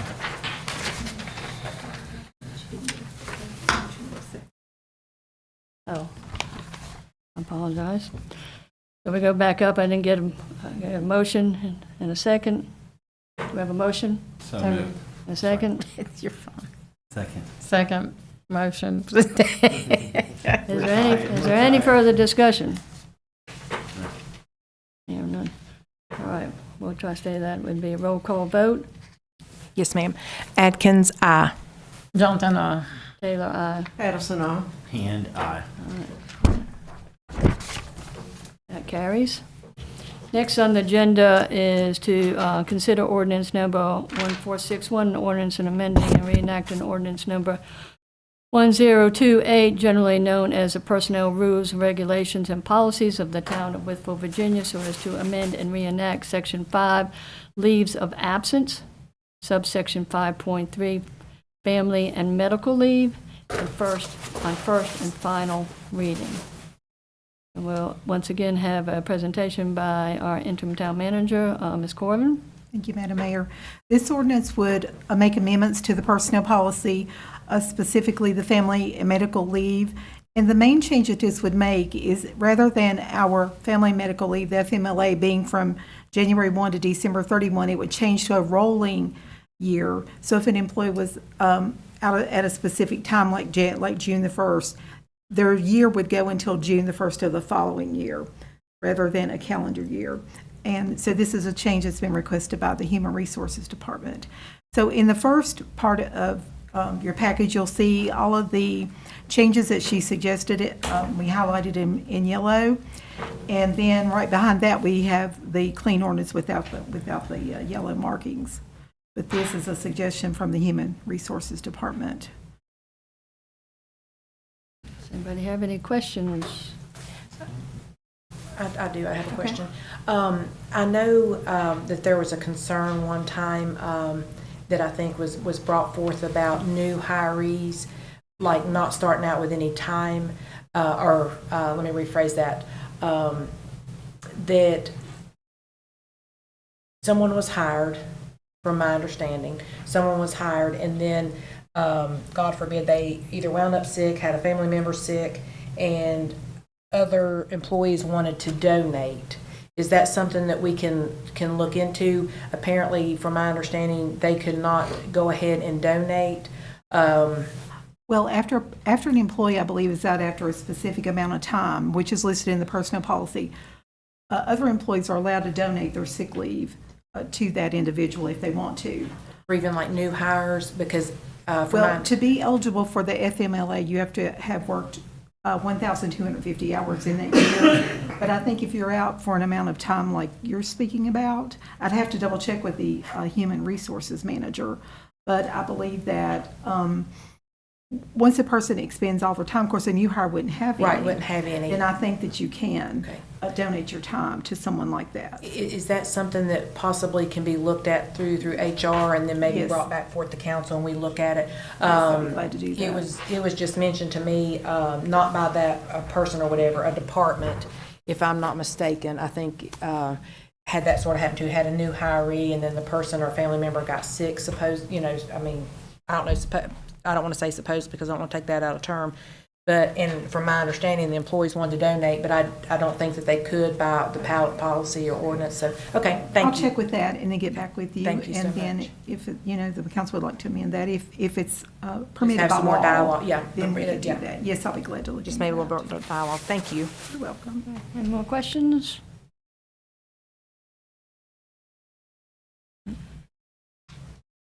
So I will need a motion. We have a motion. We have a second. Second. Motion and a second. Is there any concerns, questions? So this will be on first and final reading. We have a motion and a second, no discussion. So it'll be a roll call vote. We'll start with Mr. Hand. Aye. Patterson, aye. Taylor, aye. Johnson, aye. Atkins, aye. That's unanimous. Thank you all. Next is a schedule of public hearing to consider appropriations to the fiscal year 2025-26 budget. And once again, we'll reach out to interim town manager Sherry Corbin. Thank you. Attached to your package, you will see a listing of all of the appropriations that we believe and know that will be part of the budget, but they're not, weren't adopted as part of the budget. So we need to set a public hearing because right now it's approximately $3.27 million that we would need to do that for. And the public hearing could be set for those budget appropriations at the November 24th meeting. Do you have any questions for Ms. Corbin? So I need a motion, please. So moved. A motion? We'll have a second? Second. Motion and second. Is there any discussion? All right, hear none. All in favor signify by saying aye. Aye. Aye as well. Any opposed? All right. So going forward on the agenda, we'll get a update on some upcoming meetings by Chief Deputy Clerk Randy Jones, please. Due to the Election Day holiday, the Town of Wytheville municipal offices will be closed and all services will be curtailed on Tuesday, November the 4th. And the next regular scheduled Wytheville Town Council meeting will be held on Monday, November the 10th at 6 p.m. here in the council chambers. That's all I have. Okay. Is that good? Any other business before we go into council member time? I would like to ask, I know that the council was budgeted a certain amount of money to do projects, and I would like to ask the council if they would entertain refunding the constituents that bought veterans banners. And moving forward, I met with Ms. Corbin and Mr. Wolford if we could take a look at the policy on the banners and maybe revamp that. But tonight, I would just like to ask if I could use a portion of my funds to refund the veterans for their banners for this year. Last year and this year, the ones who've already made a purchase. I think we have a total of 62 roughly.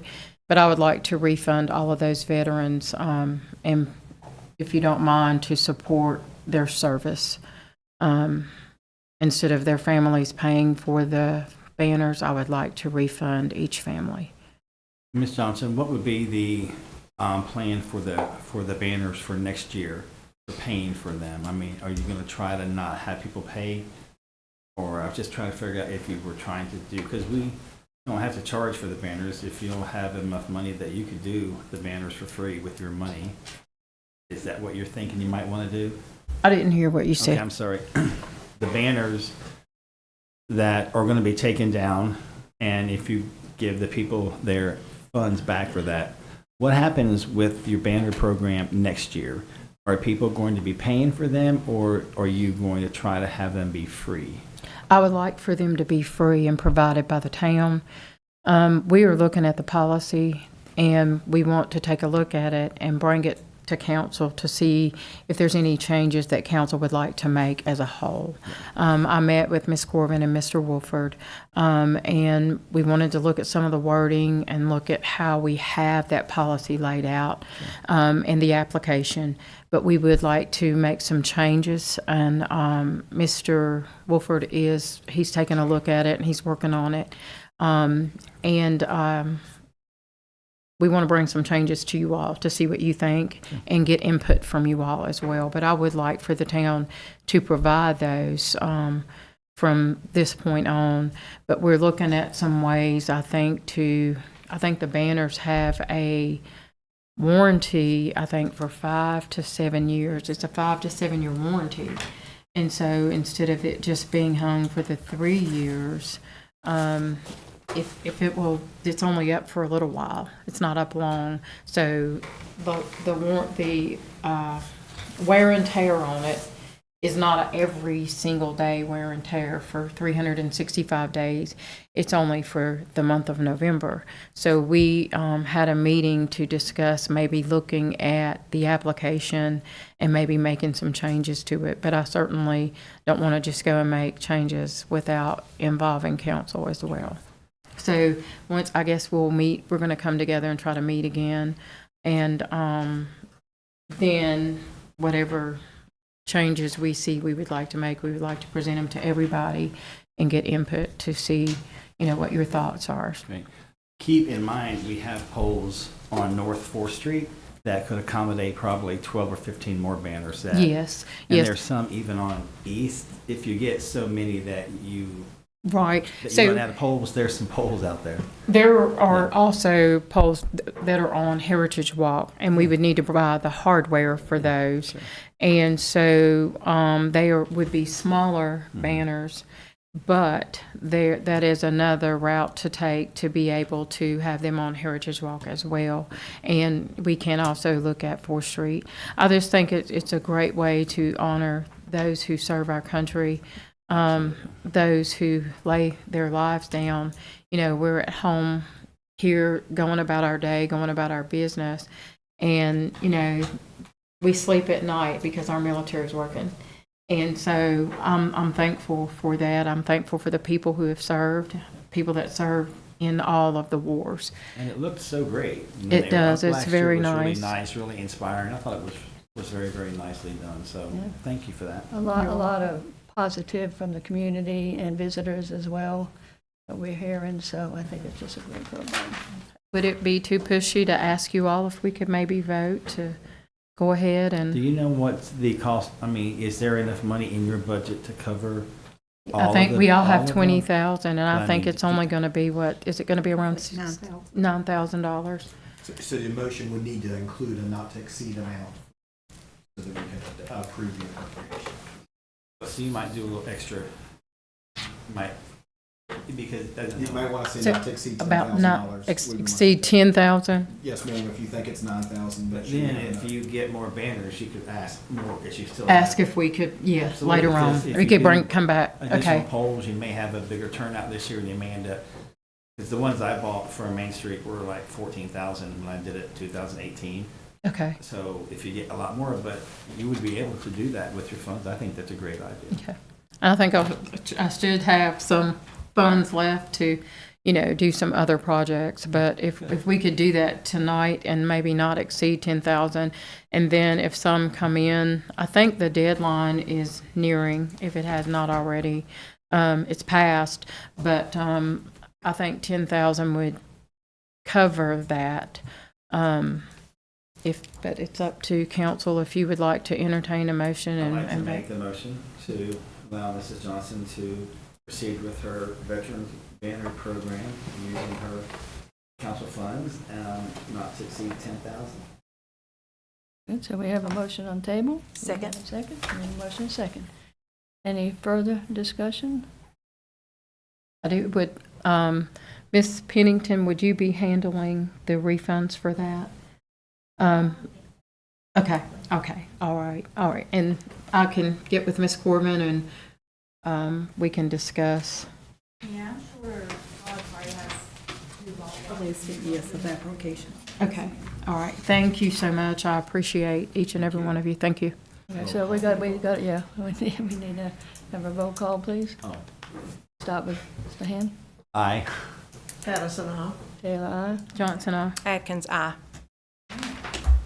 Thank you. You're welcome. Thank you. Got any more council member time?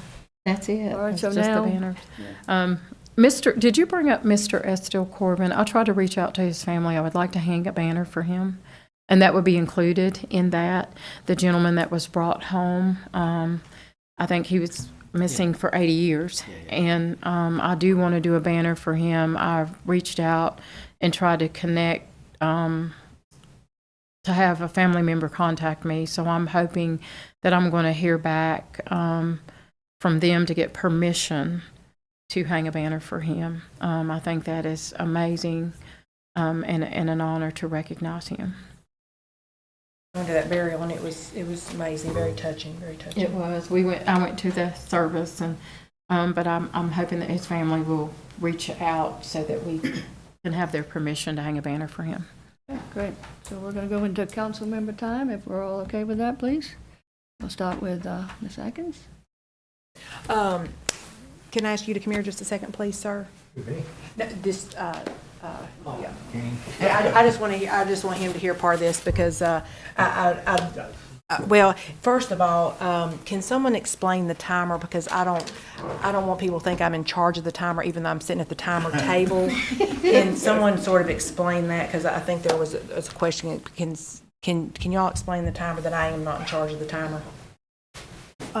Well, at the council meetings, we time people when they start speaking, and Assistant Town Manager Holton's nice enough to do that for us. So she looks over and starts the timer, and then at the end of 5 minutes, then the mayor will call time. But no, Councilwoman Sometimes. Atkins does not. Well, and I apologize, I've sat here, I'm not normally used to sitting here, and it just had fallen over a couple times, and I do apologize, but thank you both.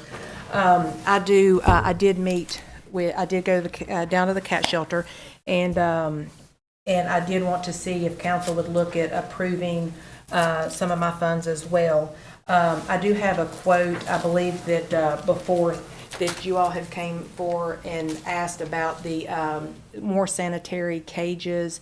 Can you give a little bit of insight on that? Do you mind? I hate to put you on the spot. Do you mind to come up? Sorry. Well, you're a huge advocate, and this is go ahead and explain what you do, and thank you.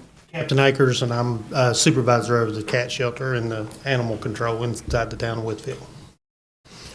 And I came down there and just wanted to check the babies and everything, that and check it, just go by and visit the cage animals and the cages and things like that. And I know before, I think was asked, because we used to have the black like wire metal cages that's sort of hard to clean, not so sanitary. They're just hard to clean. It doesn't mean that they're not being clean. They're just very hard to clean. Yes. I've done that before when I used to work for a vet. But I would like to put some of my funds to allow one, and not just for the regular cat. They have like a place where they can go potty, and they have a little bench, and they have a little bit more area. And I'd like to take up, I do have a quote that you had gotten to Ms. Corbin, the town manager, and I would like to set aside up to $7,800 just for one, but I want the better of the one. Yes. Is what I'd like to do with my council member funds, and I'd like to see if council would support me on that. So this would give us two? Because didn't we buy one? I think it would be two, yes, Good. sir. We have a regular one that is not large, like the kennel itself is not large, but this gives, when they had mentioned about, and I didn't think about it, but like if when they're going in and changing their litter and things like that, I'm not a pro at it, but they can go over to the one side and things like that. You can basically block them off so you can move them and clean, and you don't have to worry about them escaping. They're a whole lot more sanitary. They're all stainless steel. They're double stacked. And it's just so much easier. We've had less outbreak of any diseases in the shelter, whereas before, if we had one sick, we had 50 sick. So now we're down to where if we got one sick, we can isolate them away from everybody, and everything has been excellent since we've got those. And we're just trying to get rid of all of our old stuff and replace it with new. Yeah, and like I said, I did just take a visit down there to the cat shelter, but I was going to see if council would be okay with for going ahead and allotting just up to $7,800 for one. And if it's more than that, can you sort of let us know? But I did have the quote from you if anybody wants to. And I think that quote actually had a time on it when it was ran out or when it wasn't. It should have been for 30 days maybe. Was that what it said? It said it was revised on 10/9. Okay. And it should have Still a few days. expiration date on there. Yeah. I don't see it, but I don't want to. If it changed, Right. I couldn't imagine it would change. It shouldn't change that I'd be much. real shocked if it would be anything significant, but you might ask for 8,000 to cover it, and then you could always, you wouldn't have to spend it, but that might be a better option. Give you a little extra. Okay, I would like to make a motion, because I have something else I want to ask too, so I would like to maybe do this in two. I'd like to see if we could do that up to $8,000 for a stainless steel cat suite is what it's called. So I was going to see if I could allot some of my money towards that, if council would be on board, if you want to see the quote. I can So- second that if council's on board. I'll second the motion, but Somebody needs to make, do you want to make the motion? I'll she make made a motion. No, it's okay. Would anybody like to see that? It's just a stainless steel suite. What are you calling it? Is that a It's stainless steel cat what? Cat suite. Suite. Cat suite. So basically, I think down there when we originally started, there's one where it sort of has the litter box and the cat and the little bunk all in one unit. But this is like, it's a unit where you could put like the bed and it have a little place to run. And then in the other section, there is a place for litter box, and then there's like a little, I guess a bunk, if you want to call it that. Yes. But I'd like to take part of my money and put towards that if council agrees. I'd like to make that motion, please. So we do have a motion and a second already. Is there any further discussion? I do have one question, but, so did we already buy one of those things? Yes, ma'am. From my understanding, I could be wrong. There was like one. Yeah. There was one, but it did not have the suite. And then from when I visually went down there and saw a couple times, there were some black wire cages. Yes. Like I guess they're just crates. They're not necessarily, and they're very hard to clean. Just personally, I've never been, well, yes, I have. I went down there and helped you clean before, I'm sorry. But at home, when I take my cages out, it's sort of hard. They're the black wire cages, and you take them out and spray them out. This is like a unit where you can literally like spray. It does not have wire in the bottom and things like that. We did have one, council did buy one last year, but I think really there could be room for 2 more. Yes, there's. That's why I wanted to know if we. Oh, yes, we could do 2 more, already. but I actually have another, but I actually have something else I'd like to bring forth council if I have any money left, you know. Just. All right, so we have a motion and we have a second. Yes, Is there ma'am. any other dialogue? All right, I think this could be, it doesn't have to be a roll call vote. does it? All right, oh yeah, we're spending money. So roll call vote. Atkins, aye. Johnson, aye. Taylor, aye. Patterson, aye. And I. All right, so congratulations. Thank you. And I do have one other thing. We can get back to this, but my other thing I'd like to sort of look at maybe spending some of that allotted fund on. I know when I was on an interview panel, there was someone that had mentioned that they may do around their department, and I don't have that one, but like words of encouragement and things like that that they'd like to see placed out through the department, their department. But mine would be, I would like to consider looking at the electrical boxes and talk to some local artists and look at covering some of the electrical boxes. The quote, from my understanding, on the electrical boxes is roughly up to $800, but I'd like to work with some local artists and also put some like encouraging words, because I think there was somebody that had mentioned that in an interview, and I thought that was an excellent suggestion, that they would, like to put like words of encouragement around the department, and then, somebody could be having a bad day in the town, and then you go by and you see, it's the electrical box. I could be saying that wrong. Could be. So is this at the police department? these No, boxes? Okay. no, ma'am. This is just something, the electrical boxes like that are sitting around the town. Okay. Like at streetlights. Oh, yeah, I got it. The traffic boxes, sorry, yes. But anyway, here are some pictures, and I do have the words of encouragement. But I think I counted probably maybe 10, and there's probably more that I don't know about. But I would at least like to allot like up to $800 per box, but I think it is cheaper than that. But that's what I'd like to do with my funds, but work with local artists and people in the community. If anybody wants to, be on that with me would be good, but I'd like to take part of my funds and do that as well. If you would like to do that consideration. And I was hoping that you and I could maybe work on the Rainbow Bridge and maybe a couple bronze animals, like a bronze dog and a bronze cat at the Rainbow Bridge. Now, and to try to incorporate some bronzes and some color in the park. This is for Elizabeth Brown, but you had sent a picture to Sherry, and I thought that was perfect. I love that. Well, and I did not want to steal that person's idea. They may have reached out to you. I'm not for sure as well, but it was a citizen that did, and the Rainbow Bridge is for lost animals, right. Not just necessarily dogs or cats, but a citizen did reach out to me and said this would be a cool idea, and I did want her to come forth because I didn't want it to be my idea, but it is a beautiful idea. Again, it is for like animals passing over the bridge. But anyway, yes, I mean. So I'm looking forward to us having some conversations and spending some of that money on those kind of projects if you're interested in doing that. Sure. Thank you. No, that's not a problem, but again, I didn't want to ask that person to come forward, but yes, I would like to do that, sure.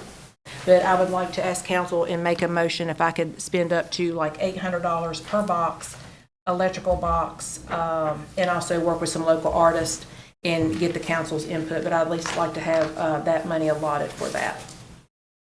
Would that be for all 10 boxes, just so that we have the minutes correct? $800 per box. But for 10 boxes? Yes, up to 10. I think I counted 10. Like I said, I could be missing some, but let's just shoot up to 12. Up to 12 because I'm missing one. I go with 13. 13 is my lucky number. So, but anyway, I would. I appreciate your consideration. If you all would consider that, I'd like to make that motion, please. Okay, so we have a motion. Do we have a second? Second. Motion and a second. Is there any further dialogue? We'll do a roll call vote. Councilman Hand, aye. Paterson, aye. Taylor, aye. Johnson, aye. Atkins, aye. Oh, and thank you for, sorry. Sorry. Thank you very much. Thank you. Thanks. Okay. You have any council member time? I have covered mine. The veterans banners is what I wanted to address, and we got it passed, so I'm good. Okay, so I've got a couple things here.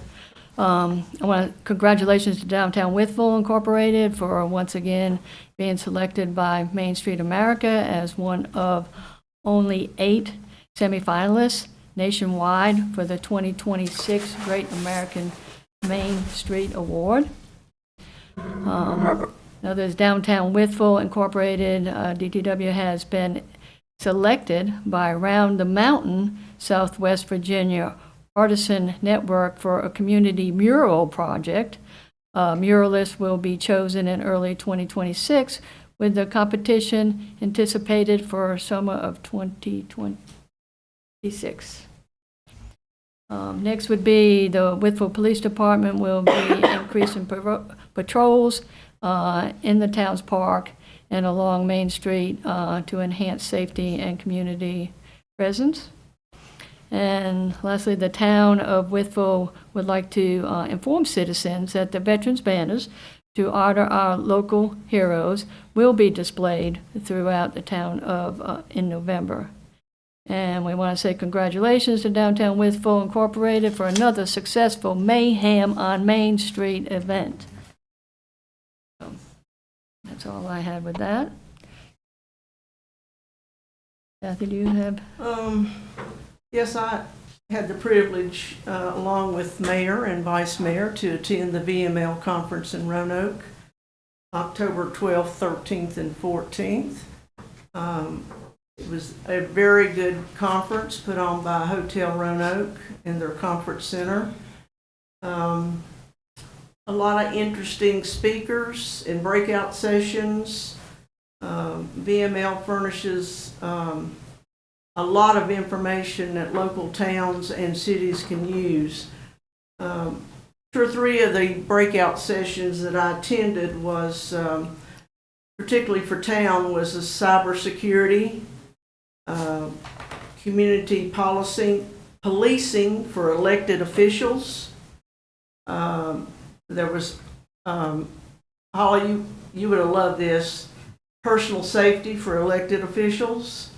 And another good breakout session was evaluating managers.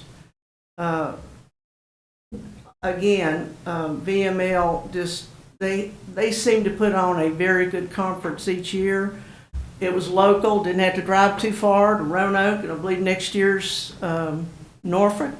So I'm looking forward to possibly going to another VML conference next year. I also serve on the New River Regional Water Authority. And the authority is made up of 3 governing bodies: the town of Wytheville, Wythe County, and Carroll County. I can't tell you the year that the authority was established, but the authority sells water. They sell water from New River. You would think water would be free. Well, it's not. We have to pay for the water that the authority gets from New River. And we buy it from the authority at $1.52 per 1,000 gallons. And we have a lot of users that use a lot of water, such as Pepsi, Gatorade, Amcor, the hospital, the schools. So it takes a lot of water. But we're real fortunate that we have this authority located in Austonsville. And I want to add that there's a big expansion going on down there. The expansion started in September of 2024, and the completion date is set for March of 2026. The total cost of the expansion of the plant is $7.8 million. Of that $7.8 million, Town of Wytheville is responsible for 60% of that cost. Carroll County is 20% and Wythe County is 20%. So I just wanted you to be aware, just for FYI, that come March, we're going to be paying 60% of $7.8 million for that expansion. What was the reason for the expansion? The reason was twofold, probably. If you'll remember, Blue Star was mentioned about coming. Is it still coming? I don't know. It's still on the horizon, but anyway, we were thinking we might be furnishing a lot of water to Blue Star. That's still a possibility. The other reason for the expansion at the Austonsville plant was Wytheville has a lot of high-end users, and we were at capacity. And when we were at capacity, that means that plant had to do something so we could get more water. So that's why the expansion was started in 2024. It's near completion. If you have the opportunity to go to Austonsville, you must go and see that operation. It's big time. It really is. And we're so fortunate that we have that authority with two other governing bodies, Wythe County and Carroll County. And we're so fortunate we got a new river that furnishes us a lot of water. Our two sources of water for Wytheville is, of course, Reed Creek and New River. But we buy from the authority, and like I said, we pay $1.52 per 1,000 gallons. And when the completion is over, Wytheville, the town of Wytheville, will have available to them 2.7 million gallons per day. We will have that opportunity if we so desire. 2.7 million. That's a lot of water. That's a lot of water. So I'm privileged to serve on that committee. It's been enlightening to me. People take for granted where we get our water. We get it from New River and we get it from Reed Creek. And to get it from Austonsville to Wytheville, there's a great deal distance there, and it costs a lot of money. That water's got to go through 3 or 4 pumping stations before it gets to Wytheville. So one fascinating committee, and I'm glad I'm serving on that committee. Thank you. Thank you. Mr. Hand. Just a little bit here. So I serve on the town of Wytheville's Parks and Recs Committee, and I'm always impressed, and they only meet once every 3 months. So when I go in there, you're just sort of impressed when they talk about all the kids' programs and everything they have going and all the staff, and that place down there is rocking. I mean, there's a lot going on down there, and everyone just seems content and staff seem happy. It's just nice to be in that environment, but I just wanted to give them a special thank you for everything they do, and they have some great ideas that I hope they can bring forth and share and maybe gain some support on those things. So just wanted to send them a special thank you. Okay. Anything else before we move forward?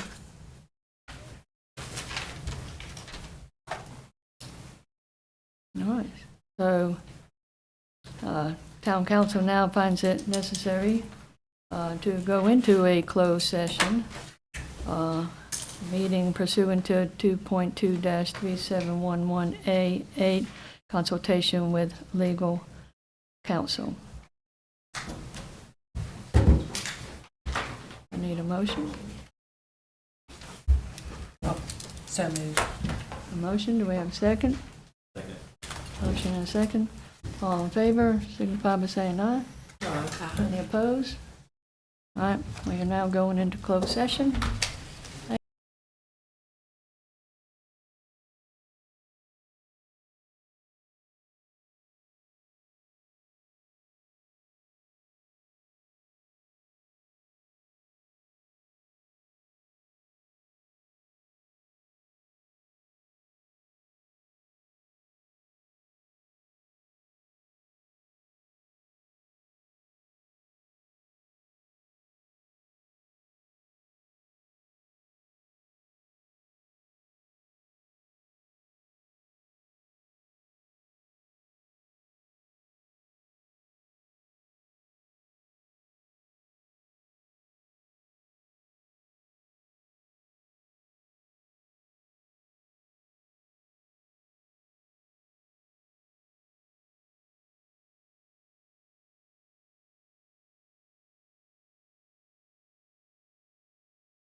Okay.